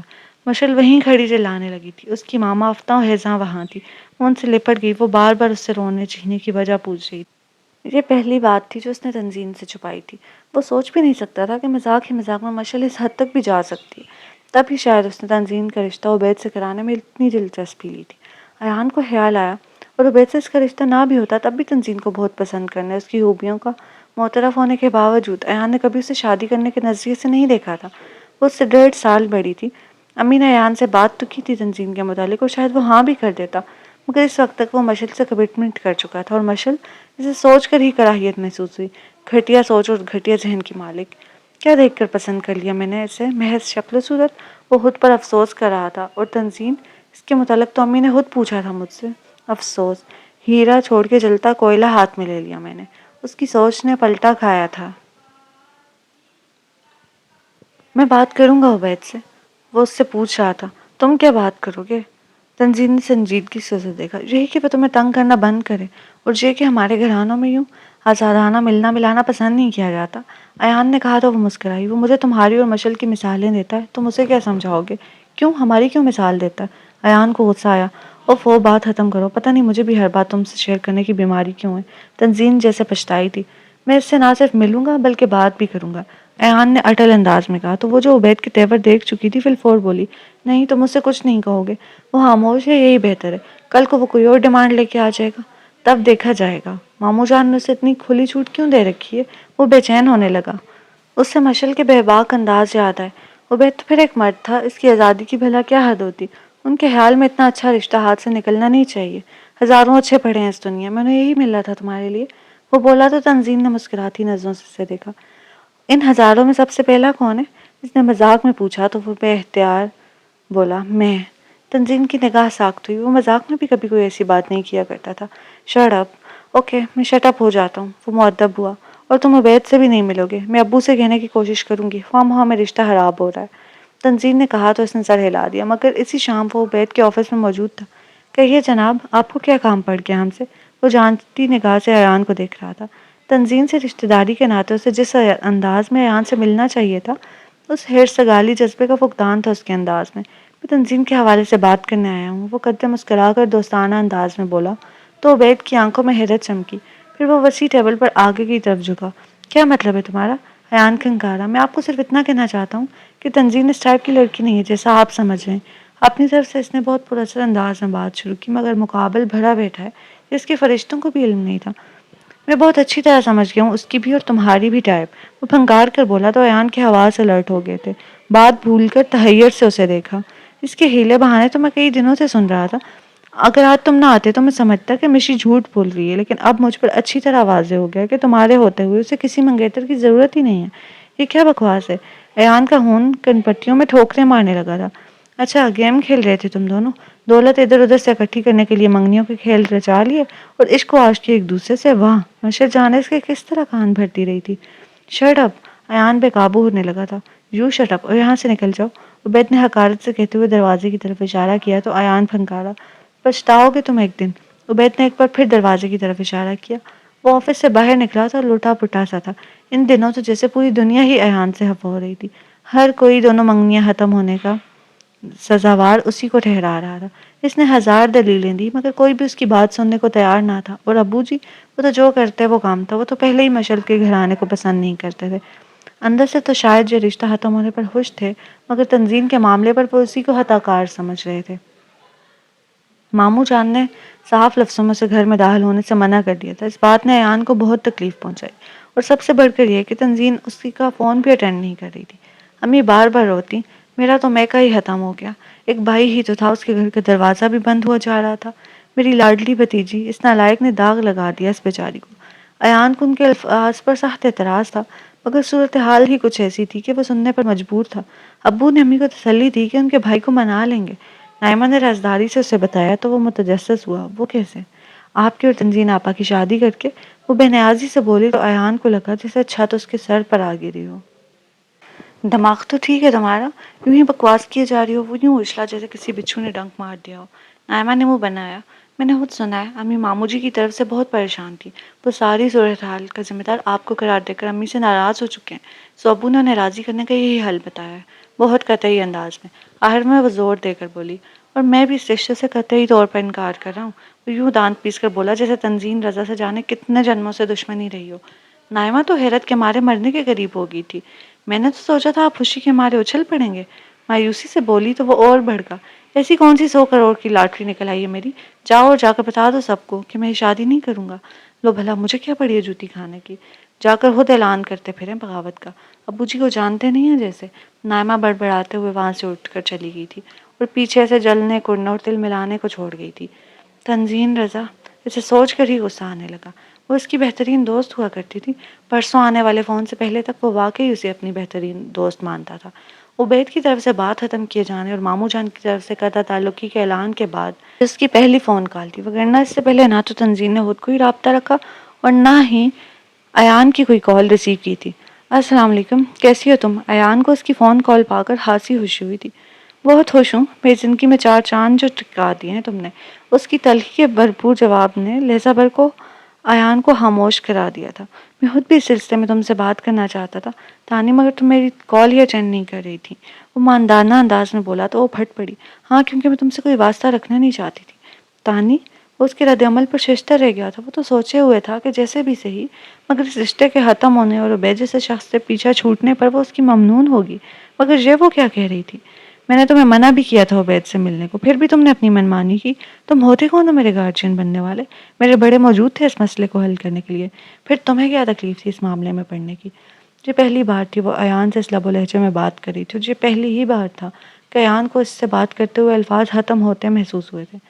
مگر تم ہو تو بیت کے مطالبات سے تنگ تھیں، اس نے کہنا چاہا، مگر وہ درستی سے اس کی بات کاٹ گئی۔ وہ میرا مسئلہ تھا، تمہیں کیا تکلیف تھی؟ ایان کو اس کی بات پر افسوس ہوا۔ جو تمہیں تکلیف پہنچائے وہ در حقیقت مجھے تکلیف پہنچاتا ہے Tani. Shut up, just shut up Ayaan Mustafa. وہ اس قدر غصے سے چیخی کہ حد نہیں۔ خبردار جو مجھ سے یہ فضول ڈائلاگ بازی کی، اور یاد رکھنا میں زندگی میں تم سے بات کرنا تو دور تمہاری شکل بھی دیکھنا نہیں چاہتی، مجھے نفرت ہے تم سے۔ وہ اس کی کال ریسیو نہیں کر رہی تھی تو ایان نے سوچا کہ وہ غصے میں ہے، مگر وہ اس سے اس قدر برا برتاؤ کرے گی یہ ایان کے وہم و گمان میں بھی نہیں تھا۔ تو کیا اس نے نہ کرتے بھی اپنی دنیا عبید تک محدود کر لی تھی؟ وہ بے یقینی سے بے جان ریسیور کون سے لگائے کھڑا رہ گیا تھا۔ وہ اندر سے عبید کو پسند کرنے لگی تھی، اور میں نے سارا معاملہ ہی بگاڑ کے رکھ دیا۔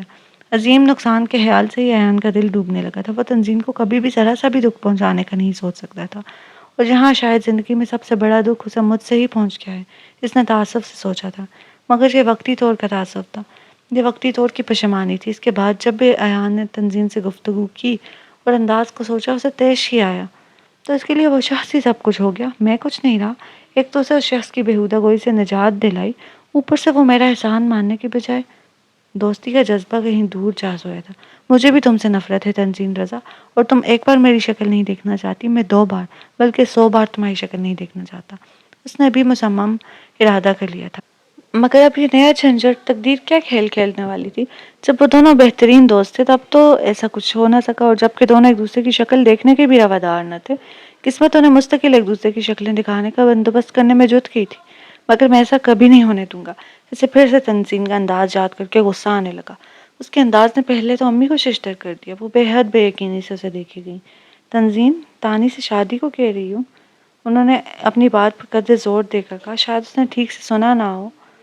اور میں بھی تنظیم، تانی کے رشتے سے انکار کر رہا ہوں، وہ انہی کے انداز میں بولا۔ دماغ تو نہیں خراب ہو گیا تمہارا؟ اب وہ متحیر ہونے لگی۔ دماغ خراب ہوتا تو انکار نہ کرتا۔ وہ پلیٹ میں سے سیب اٹھا کر دانتوں سے کترنے لگا۔ بکو مت، امی نے سمجھا وہ مذاق کر رہا ہے، مجھے تنظیم رضا سے شادی نہیں کرنی ہے۔ وہ اپنی بات پر زور دیتے ہوئے بولا تو وہ جھنجھلا گئی۔ کیوں نہیں کرنی ہے؟ کیونکہ میں نہیں کرنا چاہتا۔ کیوں نہیں کرنا چاہتے؟ امی نے گھورا۔ اب وہ کیا بتلاتا اپنی دشمنی کی تفصیل، بلکہ امی تو شاید اس بہادری پر اپنی بھتیجی کو گلے لگا کر داد دیتی۔ وہ تو پہلے ہی ایان کی کافی طبیعت صاف کر چکی تھیں، اور ابو جی کسی چالاکی سے بدلہ لے رہے ہیں، نہ ڈانٹنے کا۔ ایان کو گلا تھا۔ 100 وجوہات ہوتی ہیں امی، اس نے مبہم انداز میں کہا تھا۔ اچھا جی، تو ان میں سے صرف ایک مضبوط سی وجہ بتا دو، شادی سے انکار کی تو میں بھی مان جاؤں گی۔ وہ بھی اس کی ماں تھیں، طنز سے بولی۔ اب وہ وجہ تسمیہ کیا بتاتا، جو منہ میں آیا وہی بک دیا۔ وہ مجھے 1.5 سال بڑی ہے۔ 1.5 سال بڑی ہے؟ 150 سال تو بڑی نہیں ہے۔ امی نے اس کے اعتراض کے پرہجے اڑائے تو ان کے لیے چائے کا مگ لاتی نائمہ کی ہنسی نکل گئی۔ ایان نے اسے کھا جانے والے انداز میں دیکھا۔ تم چلاکو بلی کنسوئیاں لیتی رہی ہو؟ جی نہیں، مجھے کسی قسم کی کنسوئیاں لینے کی ضرورت نہیں ہے، میں تو اپنے کام سے آئی تھی۔ اس نے چائے کا مگ امی کو پکڑاتے ہوئے ناراضگی سے کہا تو وہ بے روحی سے بولا، تمہارا کام ہو گیا نا، جاؤ اب یہاں سے۔ وہ منہ بناتی ہوئی وہاں سے چلی گئی۔ اسے کتنی خوشی تھی تنظیم کو بھابھی بنانے کی، مگر ایان کی ہٹ درمی یہ موقع گنوانے والی تھی۔ تانیہ آپا کو ساری صورتحال بتا کر مشورہ طلب کرتی ہوں، پھر دیکھتی ہوں موصوف کیسے انکار کرتے ہیں۔ اسے بھی ایان کی طرح تنظیم کے مشوروں پر اعتبار تھا۔ اپنی سوچ پہ خود کو شاباش دیتی وہ فون سٹینڈ کی طرف بڑھی، مگر اسے نہیں معلوم تھا کہ وہ اس رشتے کے جڑ میں بے اعتمادی کا بیج بونے جا رہی ہے۔ ادھر وہ مسلسل امی کی تشویش کی زد میں تھا۔ ایان، فضول باتیں کر کے میرا دماغ مت کھاؤ، پہلے ہی اپنی منگنی توڑ چکے ہو، بلکہ اس بیچاری کی بھی منگنی توڑوا چکے ہو۔ اب کیا چاہتے ہو؟ دونوں کنوار کو اٹھا ڈال کر بیٹھو گے؟ امی کو غصہ آنے لگا۔ میں نے اس کی منگنی نہیں توڑوائی، اس حبیث نے خود توڑی ہے، وہ چل بلایا۔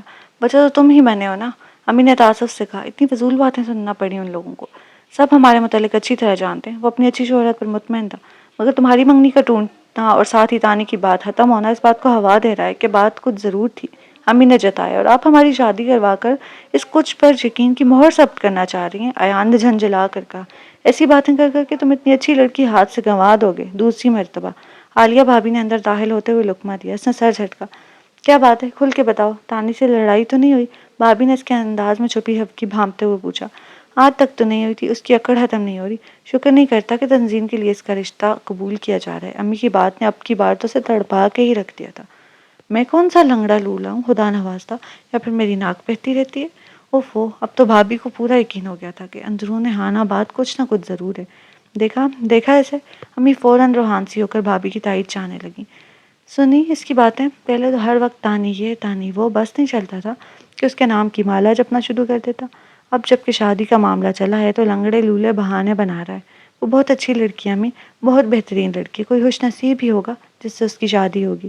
اسے ایک بار کی خیال آیا کہ نئی نئی دشمنی اپنی جگہ، مگر عالیہ بھابھی کے سامنے وہ بلا وجہ شادی سے انکار کر کے تنزین کی پوزیشن ڈاؤن کر رہا تھا۔ جانے کیا سوچیں، سو بڑے خلوص اور زور و شور سے تنزین کی تعریف کرنے لگا، مگر یہ خبر نہ تھی کہ ابو جی نے ابھی کمرے میں قدم رکھا تھا اور وہ بھی اس تعریفی صنعت سے بہراور ہو چکے تھے۔ لو، تم ایسے ہی پریشان ہو رہی تھیں، دولہے میاں تو تیار بیٹھے۔ انہوں نے امی کو تادیبی انداز میں کہا، پھر اس کی طرف مڑے۔ یہ سب تمہارا کیا دھرا ہے، یہ سدھارنا بھی تمہیں کو تھا۔ اچھی بات ہے کہ تنزین اس گھر میں آئے، ہمیں ایسی ہی لڑکی کی ضرورت تھی جو گھر کو بنا کے اور دلوں کو جوڑ کے رکھے۔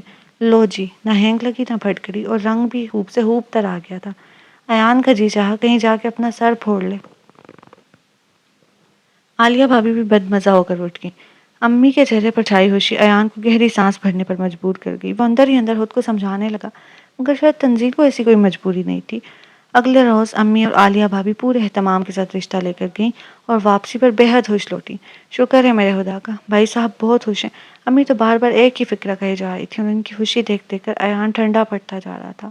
میکے میں لے دے کے ایک بھائی تو بچا تھا، وہ بھی اس کی بیوقوفی کی وجہ سے چھوٹ رہا تھا۔ اگر ذرا سی قربانی سے حالات سدھر سکتے تھے تو وہ کیوں نہ کوشش کرتی۔ عزت نفس کی قربانی، ایان نے ٹھنڈی آہ بھری تھی، مگر شام کو آنے والے فون نے تمام فساد ایک بار پھر سے کھڑا کر دیا۔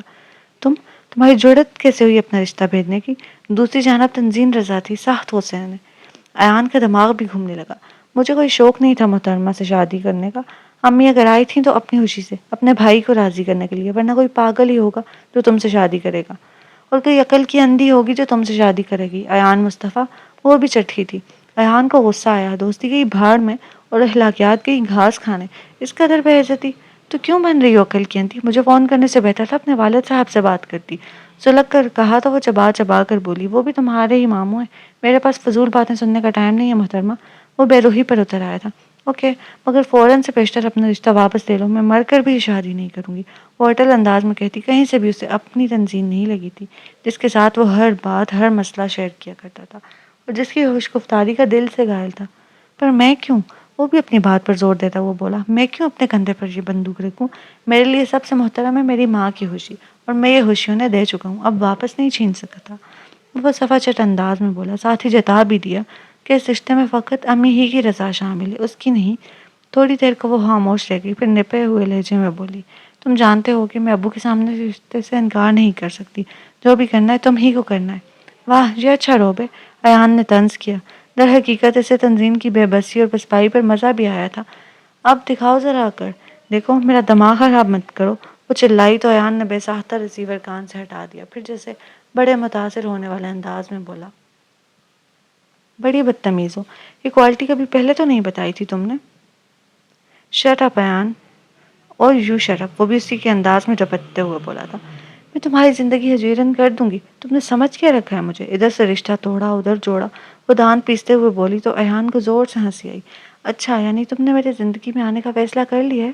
بھول پن سے پوچھا تو دوسری طرف سے ریسیور پٹہ دیا گیا، اور اب ایان کو ہنسی آ جا رہی تھی۔ یہ تو بڑے مزے کی سچویشن ہے۔ وہ ہلکا پھلکا سا ہو گیا۔ دیکھ لیتے ہیں تنزین بی بی، کتنے دن تک یہ منہ نہیں دیکھو گی، ہم تو بڑے اہتمام سے منہ لے کر تمہیں بیانے آئیں گے۔ وہ آئینے کے سامنے کھڑا ہو کر مسکراتے ہوئے چہرے پر ہاتھ پھیرنے لگا تھا۔ مشعل سکندر نہیں ہے تو کوئی بھی ہو جاتی، پھر تنزین رضا کیوں نہیں؟ ایان نے بڑی سمجھداری سے خود کو سمجھا لیا تھا۔ واقعی بہتر کے بدلے جب انتخاب کرنا ہی تھا تو وہ بہترین کا کیوں نہ کرتا۔ اب وہ خوشی خوشی اپنی شادی کی تیاریوں میں مصروف تھا، فریق ثانی کے پیچ و تاب سے لاپرواہ۔ اب جانے کیا اعتراض تھا، 3 مرتبہ فون کر چکی تھی۔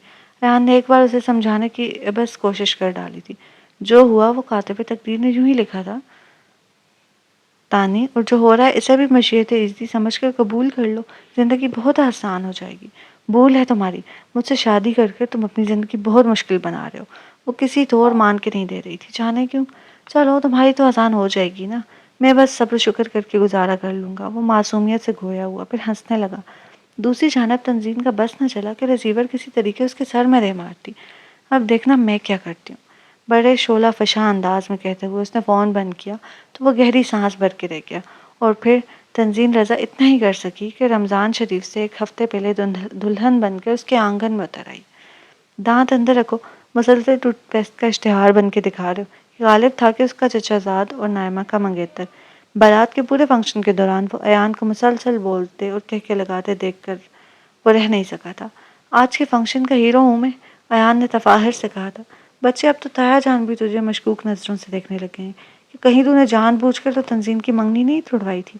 وہ دھمکانے والے انداز میں بولا تو ایان کی بتیسی کو اندر جانے میں زیادہ ٹائم نہیں لگا تھا۔ پتہ نہیں کون کون سی رسموں کے بعد وہ مووی والے کو فارغ کر کے اپنے کمرے کی جانب بڑھا تو اب دل کی کیفیت عجیب سی ہو رہی تھی، کچھ الجھی ہوئی، کنفیوز سی۔ مذاق برطرف، مگر تنزین کی یہ نئی حیثیت اس کے لیے بھی اتنی جلد قابل قبول نہ تھی۔ مگر قسمت اوپر پہنچا تو کراہ کر رہ گیا۔ نہ صرف نائمہ اور اس کی 2 کزنز بلکہ غالب صاحب بھی دروازہ روکے کھڑے تھے۔ اب کیا تکلیف ہے تم لوگوں کو؟ ایان نے اپنی جیب پر ہاتھ رکھتے ہوئے کڑے تیوروں سے انہیں دیکھا۔ ادب سے بھائی، زیادہ اکڑ دکھائیں گے تو باہر ہی رہیں گے، نائمہ نے دھمکایا تو وہ اسے گھورنے لگا۔ مسئلہ کیا ہے تم لوگوں کے ساتھ؟ ہاں بتاؤ کیا مسئلہ ہے، ابھی بھائی حل کرتا ہوں۔ غالب نے مسکراہٹ دباتے ہوئے ایان کے شانے پر بازو پھیلا کر گویا لڑکیوں کو حوصلہ دیا۔ چل بھائی، جانتا ہوں میں تجھے۔ ایان نے اس کا بازو جھٹکا، بلکہ آج بہت اچھی طرح جان گیا ہوں۔ تمام رسومات میں اس کی جیب سے روپے نکلوانے میں وہ لڑکیوں کا برابر کا ساتھ دے رہا تھا۔ ہاں تو جان پہچان بڑھانا بہت اچھی بات ہے۔ غالب نے سر دھنا۔ چلو دفعہ ہو جاؤ سب یہاں سے۔ ایان نے چٹکی بجائی تو لڑکیاں منہ بسوڑنے لگی۔ کیا ہے ایان بھائی، آدمی کی ایک ہی تو بار شادی ہوتی ہے، اس موقع پر بھی آپ کنجوسی دکھا رہے ہیں۔ مزدہ نے اسے جذباتی کرنا چاہا۔ لو تم نے خود ہی سوچ لیا کہ میں نے یہ ایک ہی شادی کرنی ہے، ایان نے آرام سے کہا تو لڑکیوں نے شور مچا دیا۔ بھائی نیک نکالتے ہی ابو کو بلائیں، نائمہ نے پھر سے دھمکایا، مگر وہ مطمئن کھڑا تھا۔ کس بات کا نیک، بلکہ جگہ ٹیکس؟ بھابھی نہیں دیکھنی؟ غالباً نے جیسے اسے للچایا۔ 1000 دفعہ کا دیکھا ہوا منہ ہے، آج نہ دیکھا تو کیا فرق پڑ جائے گا؟ وہ جان بوجھ کر اونچی آواز میں بولا۔ اسے یقین تھا کہ اندر موجود تنزین تک یہ آوازیں بہو بھی جا رہی ہوں گی۔ بہت بری بات ہے۔ نائمہ نے تنبیہی نظروں سے اسے دیکھا تو اسے روپے نکالتے ہی بنی۔ یہ اچھی محصول چنگی لگا رکھی ہے تم لوگوں نے، اور میرا حصہ؟ غالب نے اطمینان سے کہا تو ایان نے اس کی پشت پر ایک دھموکہ جڑ دیا۔ کافی ہے یا اور دوں؟ وہ بلبلا اٹھا۔ بس جناب، پہلے ہی میرے حصے سے کافی زیادہ میرے حصے میں آ گئے۔ ایان نے اس کی اداکاری پر بمشکل مسکراہٹ دبائی۔ چلو پھر شکل گم کرو تم چاروں، بلکہ جا کے آج کی کمائی بانٹو۔ ان کے جانے کے بعد ایان نے گہری سانس لی۔ تو اب تمہاری باری ہے تنزین رضا، تمہیں بہت اچھی طرح سے نبٹنا ہے۔ میں نے اس نے لمحہ بھر کو اپنے محسوسات کو ٹٹولا تو ان میں ایک ہلکا سا سبک بن پایا۔ کوئی ٹینشن، کوئی پریشانی نہیں، تو گویا تمہارا ساتھ مجھے ناگوار نہیں ہے؟ وہ اپنی بدلتی کیفیات پر خود ہی محظوظ ہو کر ہنس دیا۔ نوب گھما کر دروازہ کھول کر وہ اندر جانا ہی چاہتا تھا، مگر یہ کیا؟ اس نے 2-3 بار نوب گھمائی، دروازہ لاک تھا۔ اس نے مسلسل نوب کو گھمایا مگر بے سود۔ ابھی وہ چاروں اندر سے ہی نکل کے گئے تھے تو دروازہ کیسے لاک ہو گیا؟ ایان کے ذہن میں جھماکا سا ہوا۔ تنزین رضا تو وہ اپنے تئیں آج کی رات سے سیدھا کرنے والا تھا، اور پھر وہ سوا سیر بن گئی تھی۔ ایان نے کھنگھارتے ہوئے دروازہ کھٹکھٹایا، جواب نہ داد۔ 2-3 بار اس نے مزید کھٹکھٹایا۔ اب اسے غصہ آنے لگا۔ زور سے کھٹکھٹا بھی نہیں سکتا تھا کہ کسی کے متوجہ ہو جانے کا ڈر تھا۔ دولہے میاں کو کمرے سے باہر قسم پرسی کی حالت میں دیکھ کر گھر میں موجود مہمان جو باتیں بناتے، ان کا خیال ہی ایان کو لرزا گیا۔ دروازہ کھولو تنزین، اس نے غصے میں آ کر دبے دبے لہجے میں کہا، مگر وہ تو جیسے افیم کھا کر سو رہی تھی۔ وہ اس کے چاروں طبق روشن کرنے کی سوچ رہا تھا، جواباً اس نے چھکے چھڑا دیے تھے۔ پچھتاؤ گی تم تنزین، دیکھ لینا۔ وہ بکتا جھکتا کتنی ہی دیر وہیں ٹہلتا رہا، مگر دوسری طرف کوئی اثر نہ پا کر غصے سے ابلتا سامنے کمرے کا دروازہ کھول کر گھس گیا۔ دیکھ لینا میں تمہارا کیا حشر کروں گا تنزین رضا۔ بے عزتی اور ہار کے احساس سے اسے نیند ہی نہیں آ رہی تھی۔ وہ تنزین رضا سے بدلہ لینے کا مصمم فیصلہ کر چکا تھا۔ کسی کو پتہ چل جانے کا خوف اتنا شدید تھا کہ صبح سویرے ہی اٹھ کر وہ اپنے کمرے کی طرف لپکا۔ آنکھیں نیند سے بھوجل، حواس گم، قدم کہیں تو خود کہیں۔ نوب گھمائی تو دروازہ کھلتا چلا گیا۔ اس کے اعصاب پر تھوڑا سا سکون وارد ہوا۔ کمرے میں نائٹ بلب روشن تھا۔ ایان نے قدرے آنکھیں میچ کر بستر کی طرف دیکھا، وہ خالی تھا۔ واش روم کا دروازہ بھی کھلا رہا۔ کہیں فرار تو؟ وہ وہیں ہونک سا انداز سے لگانے لگا تھا۔ تب ہی ایک سائڈ پہ اسے جائے نماز بچھائے دیکھ کر وہ اپنے خیال پر لاحول پڑتا، قدرے اطمینان کی سانس بھرتا بستر کی طرف بڑھا۔ دھڑام سے بستر پر گرا۔ ابھی ذرا فارغ ہو لے پھر پوچھتا ہوں اس سے۔ بستر کی بادشاہی پاتے ہی اس کے اندر کا ناپسند مرد پھر سے جاگ اٹھا تھا۔ غصے کی اہمیت اپنی جگہ، مگر رات جگرات منانے کی وجہ سے نیند نے ایسا غلبہ طاری کیا کہ وہ لمحوں میں اتنا غفیل ہو گیا۔ وہ نماز پڑھنے کے بعد دعا مانگ کر فارغ ہوئی۔ ایان کی آمد سے اچھی طرح واقف تھی۔ اسے ایک نظر بھی نہیں دیکھا اور اس کی مخالف سائڈ پر نیچے کارپیٹ پر دراز ہو کر کشن سر کے نیچے رکھ لیا۔ انگلیوں پر تسبیح پڑھتے ہوئے وہ اپنے ذہن کو پراگندہ سوچوں سے محفوظ رکھنے کی سعی کرتی اپنا دھیان خدا کی طرف لگائے ہوئے تھی۔ کسی کے بری طرح جھنجھوڑنے اور زور زور سے بولنے کی آواز نے اسے نیند سے بیدار کیا تو وہ آنکھیں بمشکل کھول پایا۔ یہ میں ہوں، میں غالب۔ اس کی آنکھوں کے سامنے دونوں ہاتھ لہرا تھا جیسے کسی پاگل دیوانے کو باور کرا رہا تھا۔ کون؟ وہ نیند کی زد میں تھا۔ ہاں ہاں، غالب نے ٹھنڈی سانس بھری۔ وہ پوچھتے ہیں کہ کون غالب؟ کوئی بتلائے کہ ہم بتلائیں کیا؟ کیا ہے؟ صبح صبح نحوست پھیلانے کیوں چلے آئے ہو؟ ایان نے جمائی روکتے ہوئے اسے گھورنے کی کوشش کی۔ صبح؟ غالب نے جی بھر کے آنکھیں پھیلائی، پھر اپنی کلائی پہ بندی گھڑی اس کی آنکھوں کے سامنے نچائی۔ 11:30 دوپہر، سر پہ کھڑیے بچے۔ ایان کو جھٹکا لگا، ساتھ ہی گزری رات پورے سیاق و سباق کے ساتھ ذہن میں لہرا گئی تو وہ بے اختیار ہی اٹھ بیٹھا۔ پورے کمرے میں نگاہ دوڑائی، صرف تو ہی پوستی بنا ہوا ہے، تنظیم نیچے سب کے ساتھ ہے۔ غالب نے جیسے اس کی سوچ پڑھ لی۔ ایان کو ابو جی کا خیال آیا، ناشتے پر میرا انتظار ہو رہا ہوگا۔ وہ مسکرایا، آخر کو ولیمے کا دولہا تھا، اتنا پروٹوکول تو آج ملنا ہی چاہیے، وگرنہ ابو جی تو اسے گھڑی کی سوئیوں کے ساتھ چلاتے تھے۔ نہ، غالب نے مزے سے کہتے ہوئے انکار میں سر بہلایا۔ تایا جان نے کہا تھا کہ 10 بجے تک جو بھی ناشتے کی میز پر موجود ہو، ناشتہ صرف اسی کو ملے گا، تم تو اپنا ولیمہ ہی کھانا۔ ایان کو جھٹکا لگا، بکواس مت کرو، دولہے میاں چل کے دیکھ لینا۔ غالب نے اسی کا انداز اپنایا تھا اور واقعی سب ناشتے کے بعد خوش کپیوں میں مصروف تھے۔ اس نے شکایتی نظروں سے امی کی طرف دیکھا اور فرحین آپی سے سلام دعا میں مصروف ہو گیا۔ وہ تنظیم کا ناشتہ لے کر آئی تھی۔ دولہا تو جیسے فالتو ہوتا ہے نا، اس نے ہفکی سے سوچا تھا۔ میں تو کہہ رہی تھی کہ ایان کا انتظار کر لیں، مگر پھوپھا جان کا آرڈر تھا بھائی۔ فرحین آپی ہنس رہی تھی۔ نائمہ، بھائی کے لیے ناشتہ لے آؤ۔ امی نے آواز لگائی تو وہ ناراضی سے بولا، رہنے دیں، ٹائم ہی کتنا رہ گیا، ولیمے کا ڈنر ہی کھا لوں گا۔ بالکل ٹھیک سے ساتھ چنی ہے تم نے اپنے لیے، ابو جی ہمیشہ نازک وقت پر ہی برآمد ہوتے تھے۔ آدمی کو کم از کم اپنی شادی میں تو پروٹوکول ملنا ہی چاہیے۔ اچھا جاؤ پھر جا کے ناشتہ کر لو۔ وہ مسکرا دیے تھے۔ بھائی ادھر لاؤنج میں آ جائیں، یہاں والے سب تو ناشتہ کر چکے ہیں۔ نائمہ نے ڈرائنگ روم میں داخل ہوتے ہوئے اطلاعاً کہا تو وہ ابو جی کی حوصلہ افزائی سے بچنے کے لیے اس کے پیچھے اٹھایا تھا۔ حالانکہ وہ اکیلے میں ناشتہ کرنے کی اس کی بالکل بھی چاہت نہیں ہو رہی تھی۔ وہ سینٹر ٹیبل پر ناشتہ لگا چکی تھی۔ پرتکلف سا ناشتہ دیکھ کر اس کی غصے سے سوئی ہوئی بھوک جاگنے لگی تھی۔ چلو تم ہی میرا ساتھ دے دو۔ اس کا موڈ قدرے خوشگوار ہوا تو نائمہ نے شوہی سے کہا، میں کیوں؟ ساتھ دینے والے ساتھ دیں گے، کل جنہیں آپ ساتھ لے کر آئے۔ اس کا اشارہ پا کر ایان بے اختیار پلٹا تو چند لمحوں کے لیے ٹھٹک ہی گیا۔ منہ کلر کے ایمبرائڈرڈ شفون کے کپڑوں میں ملبوس ہلکی سی جیولری کے ساتھ نئی نویلی ہی لگ رہی تھی۔ ایان نے اسے کبھی بھی میک اپ میں نہیں دیکھا تھا اور اب وہ ہلکے سے میک اپ میں تھی۔ اسے یوں ساخت و جامت پا کر نائمہ شرارت سے کھنکھاری تو وہ ایک دم حواس میں لوٹا۔ مجھے تو ویسے بھی بھوک نہیں، میں نے تو سوچا شاید تم نے ناشتہ کرنا ہی ہو۔ ماتھے پر بل ڈال کر اس نے نائمہ سے کہا۔ گزشتہ شب کی بے عزتی کا احساس تنظیم کو دیکھتے ہی ادا آیا تھا۔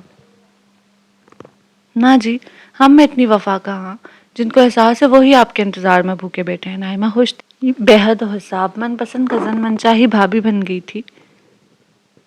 اس کے انداز کی شوخی سے یہ بات واضح ہو رہی تھی۔ احساس۔ فطنت نے پھلا کر کرسی سنبھال کر بیٹھ گیا۔ تنظیم نے نہایت اعتماد کے ساتھ ٹیبل پر چائے لگائی۔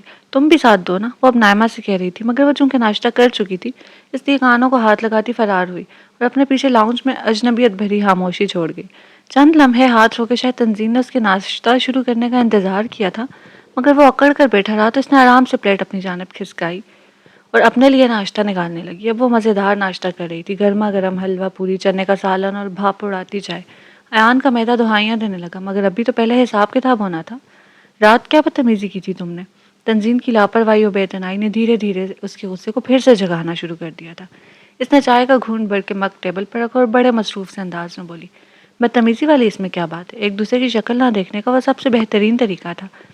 ایان تل ملایا تو اس نے اس کی باتیں سن لی تھی۔ وہ میرا کمرہ ہے سمجھی، اور اب میرا بھی۔ وہ اسی اطمینان سے بولی اور اس کا یہی اطمینان اسے بے اطمینان کر رہا تھا۔ جہاں ہی آ جائے وہاں حق یکساں ہوتا ہے۔ شاید تمہارے علم میں یہ بات نہیں ہے، ایان نے طنزیہ لہجے میں کہا تھا، مگر میں چاہتی ہوں کہ تم کسی اور کمرے میں شفٹ ہو جاؤ۔ تنظیم نے براہ راست پہلی بار اس کی طرف دیکھا تھا۔ وہ خوبصورت لگ نہیں رہی تھی، بلکہ وہ تھی ہی خوبصورت۔ شاید ایان نے ہی اسے اس نظر سے دیکھنے کی کوشش نہیں کی تھی۔ شٹ اپ نانی، زندگی کو افسانہ مت بناؤ۔ وہ اندر سے کمزور پڑا تو لہجہ خود بہت مدھم ہو گیا تھا۔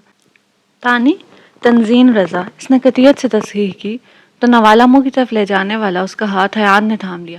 ہاں تانی، بلکہ تنظیم ایان نے اطمینان سے کہا اور پھر اس کے ہاتھ سے نوالا منہ میں لے لیا۔ تنظیم نے دل ملا کر ہاتھ کھینچا۔ بدتمیزی مت کرو، آگے آگے دیکھو ہوتا ہے کیا۔ ایان نے ایک اور باؤنسر مارا۔ تنظیم کا چہرہ رنگ بدلنے لگا۔ اتنی واضح بات پر ناسمجھی کا تاثر کیسے دیتی؟ خوش فہمیوں کے محل کھڑے مت کرو، وہ صدموہری کا خول اوڑھتے ہوئے بولی تو ایان نے یکلخت موڈ بدلا۔ خوش فہمی کیا، صحیح فہمی ہے، دیکھ لو کس حیثیت سے میرے سامنے بیٹھی ہو۔ وہ اپنے لیے ناشتہ نکال رہا تھا۔ تنظیم سے کچھ کھانا مشکل ہونے لگا۔ یہ تانا، کتنی کوشش کی تھی اس تانے سے بچنے کی، مگر ابو کے ڈر سے زیادہ امی کی التجائیں رنگ لائیں اور کچھ پھپھو کا خیال، ورنہ وہ کبھی بھی ایان کے لیے ہاں نہ کرتی۔ وقت آنے پر سب کی پوزیشن ٹھیک ہو جائے گی، وہ اسی انداز میں بولی، مگر ایان کے ہونٹوں پر مستقل مسکراہٹ دیکھ کر جھنجھلا گئی۔ پلیٹ یوں ہی چھوڑ کر اپنا چائے کا مگ لیے وہاں سے اٹھ گئی تھی۔ ایان سر ہلاتا کچھ سوچتے ہوئے ناشتہ کر رہا تھا۔ ولیمے کی تقریب بہت بھرپور انداز میں منعقد کی گئی تھی۔ ایان کی کہکوں نے جہاں مسلسل تنظیم کا دل جلایا، وہیں لوگوں کے اس یقین پر بھی مہر ثبت کر دی تھی کہ وہ دونوں ایک دوسرے میں انوالو تھے۔ مجبوراً اسے بھی ہونٹوں پر مسکراہٹ چپکائی رکھنی پڑ رہی تھی، ورنہ جی جو چاہ رہا تھا کہ سب کچھ چھوڑ چھاڑ کے بھاگ جائے۔ کس قدر مصنوعی تھا سب کچھ۔ وہ خاموشی سے بیڈ پر بیٹھی اپنا زیور ایک ایک کر کے نوچتی شدید بیزاری کے حصار میں تھی جب ایان اندر آیا۔ آف وائٹ کرنڈی کے امبرائڈرڈ کرتا شلوار میں اس کی اونچی لمبی ہائٹ واضح ہو رہی تھی۔ تنظیم نے ایک نظر دیکھنا تک گوارا نہیں کیا تھا۔ وہ آ کر بیڈ پر دھڑام سے گرا اور ٹانگیں نیچے لٹکائے آڑا ترچھا لیٹ گیا۔ بہت تھک گیا آج تو، وہ یوں بولا جیسے اس سے بہت دوستانہ روابط ہو۔ تنظیم ناگواری سے اسے دیکھنے کے بعد اپنا لہنگا سمیٹ کر نیچے اترنے لگی تو ایان نے غیر ارادی طور پر اس کا ہاتھ تھام کر روک لیا۔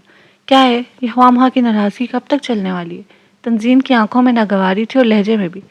یہ خواہ مخواہ کی ناراضگی نہیں بلکہ اس کی بہت مضبوط وجہ ہے ایان مصطفیٰ۔ وہ اس کا ہاتھ تھامے اٹھ بیٹھا تو دونوں مقابل آ گئے۔ تو کیا میں یہ سمجھوں کہ وہ وجہ تمہارے لیے بہت معنی رکھتی ہے؟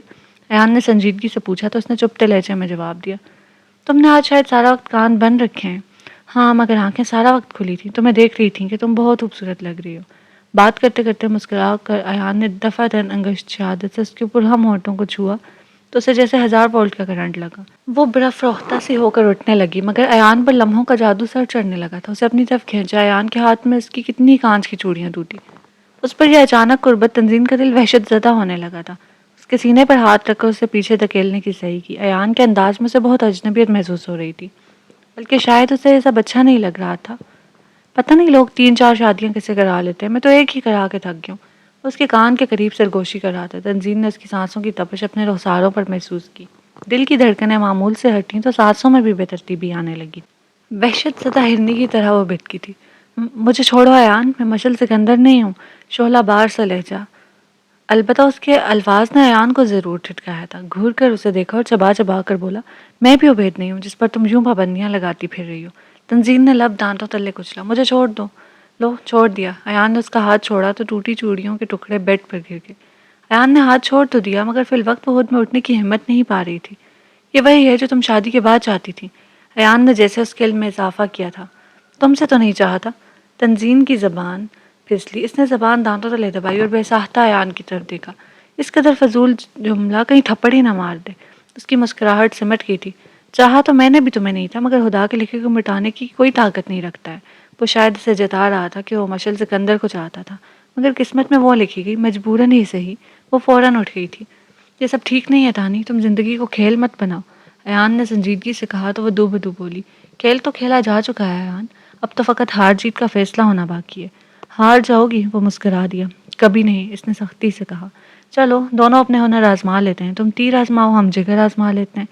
ایان نے گویا چیلنج کیا تھا۔ وہ تنفر سے پلٹ گئی۔ ایان گہری سانس بھرتا پیچھے کو گر گیا۔ ان کی شادی کے 1 ہفتے بعد ہی رمضان کا بابرکت مہینہ شروع ہو گیا تھا اور سحری کے وقت اٹھنا ایان صاحب کے لیے مشکل ترین مرحلہ تھا۔ نائمہ کو تو اسے اٹھانے میں دانتوں میں پسینہ آ جاتا تھا۔ اب کی بار یہ ڈیوٹی خود بہت تنظیم کو شفٹ کر دی گئی تھی۔ کتنی بار کہا اس نالائق کو کہ آدھا گھنٹہ پہلے اٹھ کر تہجد ہی پڑھ لیا کرے، مگر ہر بار اس کی یہی حرکتیں ہوتی ہیں۔ ابو جی نے تبصرہ کیا، کیا کرتے ہیں، اب تو اس طرح کے القابات نہ دیا کریں، شادی شدہ ہو گیا ہے۔ امی نے آہستہ سے کہا تو اسے اٹھانے کے لیے بادل نوازتا جاتی تنظیم کو ہنسی آ گئی۔ تو گویا جناب معتبر ہو گئے ہیں۔ اس کے پاس جا کر تنظیم کو سمجھ نہیں آئی کہ اسے کیسے جگائے۔ وہ تو ویسے ہی مست نیند سوتا تھا۔ اب رات کو 12 بجے تک ٹاک شو دیکھنے کے بعد 3 بجے سحری کے لیے اٹھنا تو اس کے لیے مشکل ہی تھا۔ بہت سوچ کر تنظیم نے لائٹ آن کر دی، مگر وہ یوں ہی اوندا لیٹا بازو بیڈ سے لٹکائے ہوئے تھا۔ تنظیم کا دل چاہا اسے یوں ہی سویا رہنے دے، اچھا ہے ذرا پھوپھا جی اسے درست کریں، مگر پھر رمضان کے مہینے کا خیال کر کے اس شیطانی کارروائی کو مؤخر کرنا ہی بہتر خیال کیا۔ اٹھ جاؤ، 3:45 بج چکے ہیں، 4:15 تک سحری کا وقت ہے۔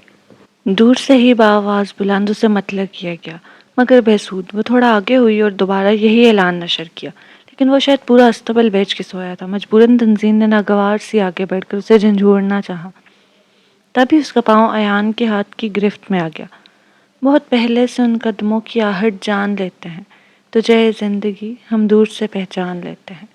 نیند سے بھوجل دھیما سا لہجہ تنزین کے پورے وجود میں سنسنی سی دوڑا گیا۔ اس اچانک گرفت نے اس کا دل اچھال دیا تھا۔ ایک جھٹکے سے اس نے اپنا پاؤں پیچھے کیا اور خود کو سنبھالتے ہوئے بے روحی سے بولی، اٹھ جاؤ اگر روزہ رکھنا ہے، ورنہ پھپھا جی خود آنے والے ہیں، باطل سے ڈرنے والے اے آسمان نہیں ہم۔ اس نے پھر شعر پڑھنا چاہا تو تنزین نے اس کی بات کاٹ کر تیز لہجے میں کہا، یہ مسخریاں بات کے وقت کے لیے اٹھا رکھو، ورنہ پانی پی کر روزہ رکھنا پڑے گا، اور میں نوکر نہیں لگی جو دوبارہ سے بارہ اٹھانے آؤں گی۔ کر کر منتیں تیری عادت بگاڑ دی، دانستہ ہم نے تجھ کو ستمگر بنا دیا۔ آنکھیں موندے وہ اپنی ہی دھن میں مگن تھا۔ وہ تل ملائی ہوئی واپس پلٹ گئی۔ ایک سے ایک طریقہ ہوتا ہے میاں کو جگانے کا، تم تو بہت نالائق ہو، بھلا کچھ نیند بھگانے کا سامان کرتی۔ شرارت سے بھرا انداز تنزین کو سلگا گیا۔ تم میرے میاں نہیں ہو۔ وہ بل کھا کے پلٹی۔ ایان ہنستا ہوا اٹھ بیٹھا۔ چلو تم ہسبینڈ، ہنی، سویٹ ہارٹ کچھ بھی کہہ لو۔ تم تنزین نے دانت کچکچائے، پھر غصے سے بولی، تم سے کچھ بھی کہنا فضول ہے، تم کہہ کے تو دیکھو، چاہو تو اظہار محبت کر لو، میں مائنڈ نہیں کروں گا۔ اس نے اپنے پیچھے اس کی دل جلانے والی ہانک لگائی۔ وہ پاؤں پر ٹہتی واپس آئی تھی، مگر دل ہی دل میں سے دوبارہ کبھی نہ جگانے کا تہیہ کر چکی تھی، اور یہ بھی شکر تھا کہ اگلے 5 منٹ میں وہ جمائیاں لیتا وہاں موجود تھا، وگرنہ شاید پھپھا جی پھر اسی کی دوڑ لگواتے۔ رمضان کا بابرکت مہینہ اپنی بھرپور برکتوں اور خوشیوں کے ساتھ گزرا تھا۔ سب ٹھیک تھا، مگر تنزین کا دل وحشت زدہ تھا۔ کوئی خوشی، کوئی طمانینت محسوس ہی نہیں ہو رہی تھی۔ یا اللہ، اس کے سجدے طویل ہونے لگے۔ ایان کے کسی دوست کے ہاں سے افطار پارٹی کی دعوت آئی تو وہ اس کے سر ہو گیا تھا۔ دیکھو مجھے تنگ مت کرو، میں نہیں جا رہی۔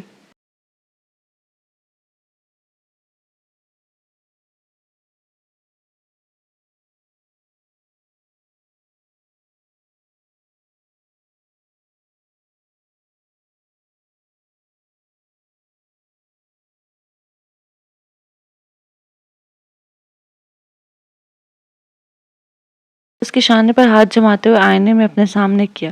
اب بتاؤ کتنی بڑی ہو تم مجھ سے؟ اس کے اس قدر غیر متوقع انداز نے لمحہ بھر کو اسے گڑبڑا دیا تھا۔ بڑا فروختہ ہو کر آئینے میں اسے دیکھا۔ اپنے اونچے لمبے قد کے ساتھ وہ اس کے بالکل پیچھے کھڑا اسے گھور رہا تھا۔ کریم نیچے رکھتے ہوئے تنزین نے اپنے شانوں پر سے اس کے ہاتھوں کو جھڑکنا چاہا۔ فضول باتیں مت کرو، نہیں آج بتا ہی دو کون بڑا لگتا ہے ہم دونوں میں سے۔ وہ شرارت پر آمادہ تھا۔ وہ واقعی اپنے متناسب سراپے اور قد و قامت کی وجہ سے اس کے سامنے گڑیا سی دکھتی تھی، لیکن تنزین کے دل میں بے یقینی کی لہر سی ابھری۔ اس نے ناگواری سے پیچھے ہٹنا چاہا، مگر ایان نے وہی ہاتھ اس کے شانوں سے ہٹا کر اس کے گرد ہزار بناتے ہوئے ٹھوری اس کے شانے پر ٹکا دی تھی۔ ایک سنسناہٹ سی تنزین کے پورے وجود میں سرایت کر گئی۔ ایان بدتمیزی مت کرو۔ اس کا چہرہ خون چھلکانے لگا تھا، نہ چاہتے ہوئے بھی آواز کام سی گئی تھی۔ وہ زندگی سے بھرپور انداز میں ہنسا، پھر آئینے میں اس کو دیکھتے ہوئے اس کے کان میں بولا، یہ محبت ہے بیوی صاحبہ، محبت۔ تنزین کا منہ کڑوا ہونے لگا۔ محبت یا مجبوری ہے؟ تلخی سے کہتے ہوئے اس نے جھٹکے سے اس کی گرفت توڑ دی اور پیچھے ہٹنے لگی، مگر ایان نے اس کا ہاتھ تھام لیا۔ مجبوری کیسی؟ شادی کی ہے تم سے اپنی مکمل رضامندی کے ساتھ، کون سا میری کن پٹی پہ کسی نے پسٹل رکھ کے فیصلہ کرایا ہے؟ تنزین نے لب بھینچ کے جیسے کسی بات کا گلا گھونٹا۔ ہاتھ چھوڑو میرا، سختی سے کہا۔ نہیں چھوڑتا۔ اس کا بڑی آپا والا انداز ایان کو اسے ستانے پر مجبور کرتا تھا۔ ایان، وہ قدرے غصے سے چیخی، جی میری جان۔ ایان کے لبوں پر بہت شرارتی سی مسکراہٹ تھی۔ اس کا دل جل کے کباب ہونے لگا۔ ہاتھ چھوڑو ورنہ میں شور مچا کے پورے گھر والوں کو بلا لوں گی۔ اس کی دھمکی پہ ایان نے بے اختیار کہکا لگایا تھا۔ گھر والے نہ ہوئے، پولیس کی نفری سی ہو گئی، آدھی تھانے دارنی تو تم ہو دو، وہ ہنسی روکتے ہوئے کہہ رہا تھا۔ تنزین کا ہاتھ چھڑانے کی کوشش میں اس کی مضبوط گرفت میں چرمرا کر رہ گیا تھا۔ میرے ساتھ یہ ڈرامے بازیاں مت کرو، ہاتھ چھوڑو میرا۔ وہ تکلیف ضبط کرتے ہوئے غصے سے بولی تو ایان نے دلچسپی سے اس کے نازک مگر بھڑکتے روپ کو دیکھا۔ ننھی سی جان میں اتنا غصہ چھپا کے رکھا ہوا تھا، پہلے تو میرے ساتھ ایک جان ہو کے رہتی تھی، اب کیا ہو گیا؟ ہاتھ چھوڑتے ہوئے ہمیں چیخنا شروع کروں؟ اس کی دھمکی پر ایان کو پھر سے ہنسی آنے لگی۔ چلو اکٹھے چیختے ہیں، 1 2۔ وہ اطمینان سے کہتا تنزین کا ضبط آزما گیا تھا۔ میری زندگی تو برباد کرتی، اب مجھ سے کیا چاہتے ہو؟ وہ پسپا ہونے لگی۔ یہ تو تمہاری بے وقوفی ہے جو تم ایسا سوچتی ہو، اور جہاں تک چاہنے کی بات ہے، نرمی سے کہتے ہوئے ایان نے اس کے ہاتھ جھٹکے سے کھینچا تو وہ پھولوں کی لچیلی ڈال کی مانند اس کے حصار میں آ گئی تھی۔ تو مجھے تمہاری چاہت کی جائے، میں تمہیں پوری رضامندی سے پانا چاہتا ہوں۔ اس کے سیاہ بالوں کو چھوتا وہ بے اختیار بول رہا تھا، جس کا شاید اسے خود بھی ادراک نہ تھا، اور ادھر وہ زلزلوں کی زد میں تھی۔ تحیر، بے یقینی، حیا، ان سب جذبات نے اسے منجمد سا کر کے کوئی ایک بھرپور رد عمل ظاہر نہ کرنے دیا تھا۔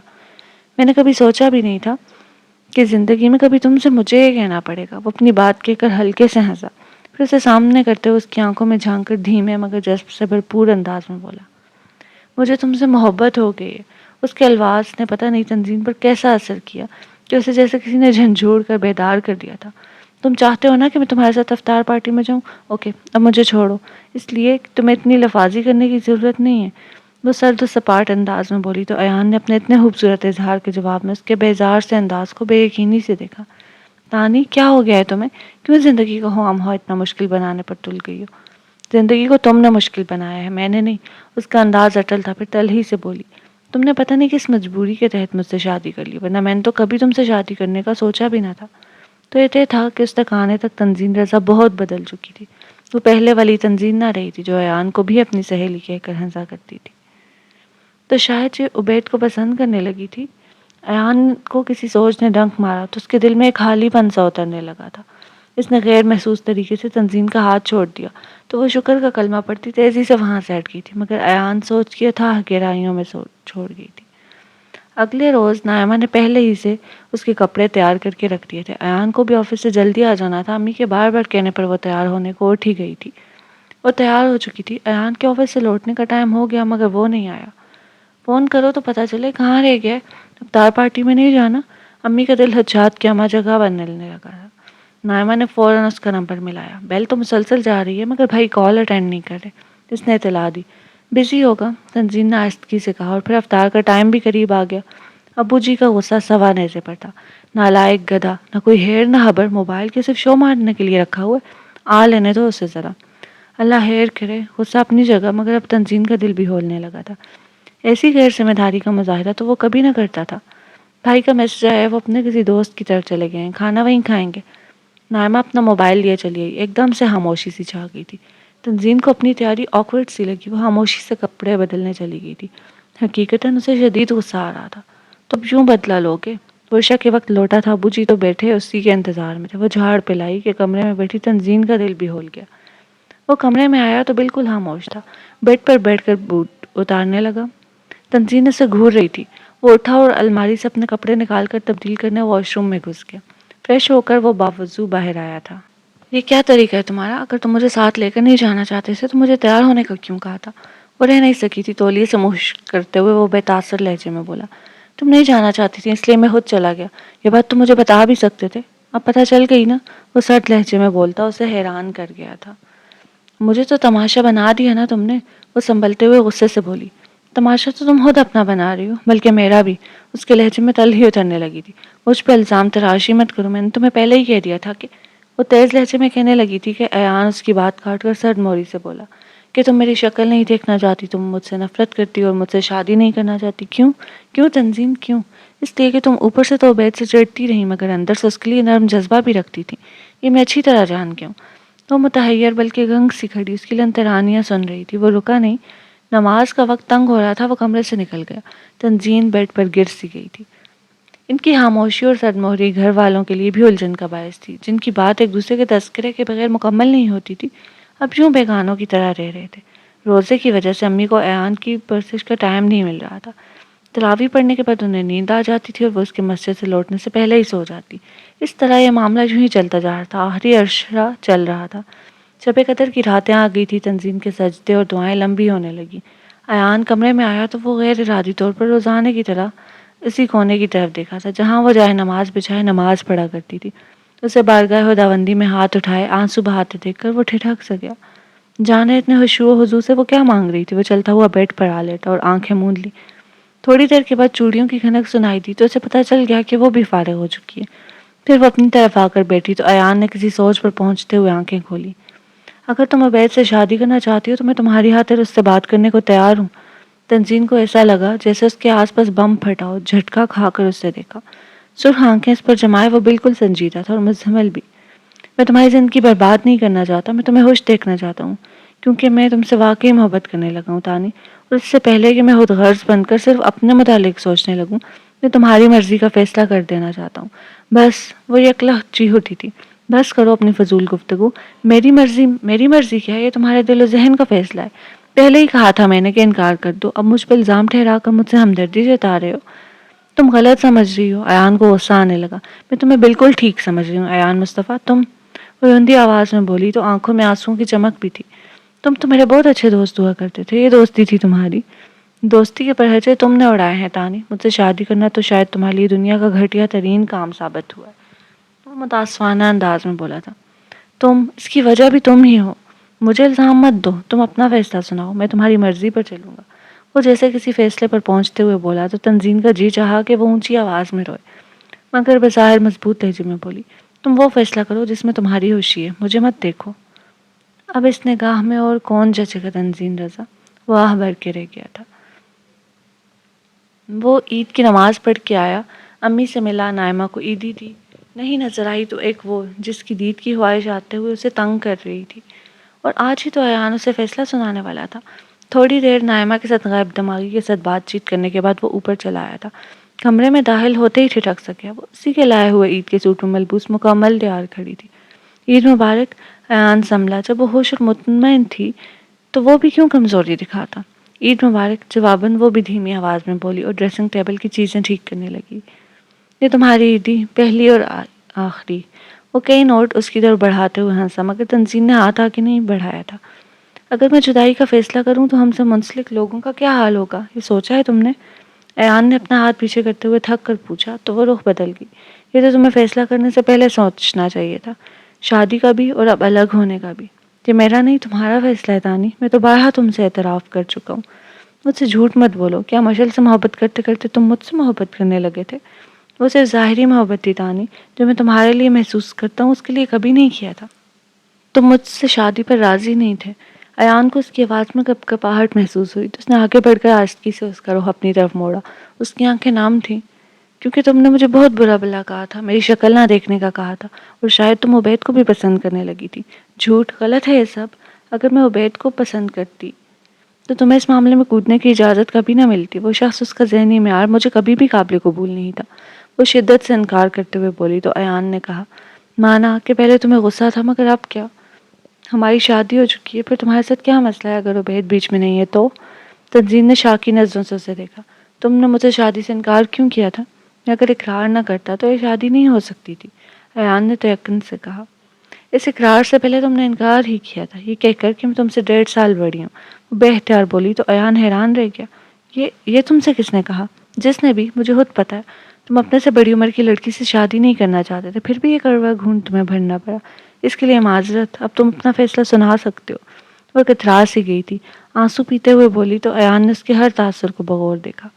تو یہ وجہ تھی تنزین رضا کے بدلنے کی؟ میں خود کو تم پر مسلط نہیں کرنا چاہتی، وجہ تھی، اور جو یوں بن سنور کر میرے حواس پر مسلط ہو رہی ہو اس کا کیا؟ ایان نے اسے شانوں سے جکڑ کر اس کی آنکھوں میں جھانکا تو وہ متحیر رہ گئی۔ ایان دفعتاً سر اونچا کر کے ہنس دیا۔ میرے خدا، کس قدر بے وقوف ہیں ہم، لایعنی اور بے بنیاد باتوں کے پیچھے اپنی زندگی برباد کرنے پر تلے ہوئے تھے۔ وہ کہہ رہا تھا اور تنزین پوری آنکھیں کھولے اس کے بدلتے روپ کو دیکھ رہی تھی۔ تمہاری فون کال اور برا بھلا کہنے کے بعد مجھے بھی تم پر غصہ آیا، اسی لیے جب امی نے مجھ سے شادی سے انکار کی وجہ پوچھی تو میرے ذہن میں ایک یہی وجہ آئی، کیونکہ تم میں اور تو کچھ کمی تھی نہیں۔ مگر تمہیں کس نے بتایا؟ وہ ہلکا پھلکا سا ہو گیا تھا۔ نائمہ نے، اس کی زبان پھسل گئی۔ ایان نے گہری سانس بھری۔ مجھے پہلے ہی شک ہو رہا تھا اس کی عقل مندی پر۔ تو؟ وہ سوالیہ انداز میں اسے دیکھنے لگی۔ تو یہ کہ میں تو تم سے کتنی بار محبت کا اظہار کر چکا ہوں، اب تمہاری باری ہے۔ وہ شرارت سے بولا تو اتنے دنوں میں پہلی بار وہ اس کی کسی بات پر ہنسی۔ بے وقوف، کس قدر بے وقوف ہوں میں بھی۔ اس کی آنکھوں میں نمی اتر آئی تھی۔ مجھے بہت غصہ تھا تم پر، یہ اعتراض کر کے مجھے ریجیکٹ کرتے تم۔ ریجیکٹ کیا کرتا؟ میں تو شکرانے کے نوافل ادا کرتا، اگر تمہارا رویہ بھول پن دیوی جیسا نہ ہوتا۔ وہ بھی ہنسا تھا۔ سچ کہہ رہے ہو نا تم؟ میری آنکھوں میں دیکھو اور جان لو۔ وہ قدرے اس کی طرف جھکا۔ مگر میں ابھی بھی تم سے راضی نہیں ہوں۔ وہ بات بدل گئی تھی۔ جھوٹ، ایان نے اعتماد سے کہا۔ کیسے؟ وہ مسکراہٹ چھپانے لگی۔ میرا لایا ہوا سوٹ پہنے تیار ہو کر میرا انتظار کر رہی ہو اور کہتی ہو کہ… ایان شرارت سے بولا تو وہ پیچھے ہٹ گئی۔ میری عیدی؟ ہاتھ آگے بڑھایا جو نائمہ نے بڑی محنت سے مہندی سے سجایا تھا۔ پورا ایان مصطفیٰ، اس کا ہاتھ تھام لیا۔ وہ اعتماد سے مسکرا دی۔ وہ تو ہے ہی میرا، مگر میری عیدی تو الگ سے ہوگی۔ ہاں تو ٹھیک ہے، عید ملو اور عیدی لے لو۔ وہ آگے بڑھا تو وہ جھیم گئی۔ خبردار، عید کا دن ہے، گلے ہم کو لگا کر ملیے۔ رسم دنیا بھی ہے، موقع بھی ہے، دستور بھی ہے۔ ایان نے مسکراتے ہوئے شرارت سے کہا تو تنزین نے دونوں ہاتھوں میں چہرہ چھپا لیا تھا۔ وہ اس کی اس شرمیلی ادا سے محظوظ ہو کر کہکا لگا بیٹھا، عید خوشی کا نام ہے اور خوشیوں نے انہیں اپنے حصار میں لے لیا تھا۔ چلو ذرا نائمہ بی بی سے تو پوچھیں جن کی عقل مندی نے ہمیں دوست سے دشمن بنا دیا تھا۔ اس کا ہاتھ تھامے وہ مسکراتا ہوا باہر نکل آیا تو فضا میں تنظیم کی مطمئن سی ہنسی بکھر گئی تھی۔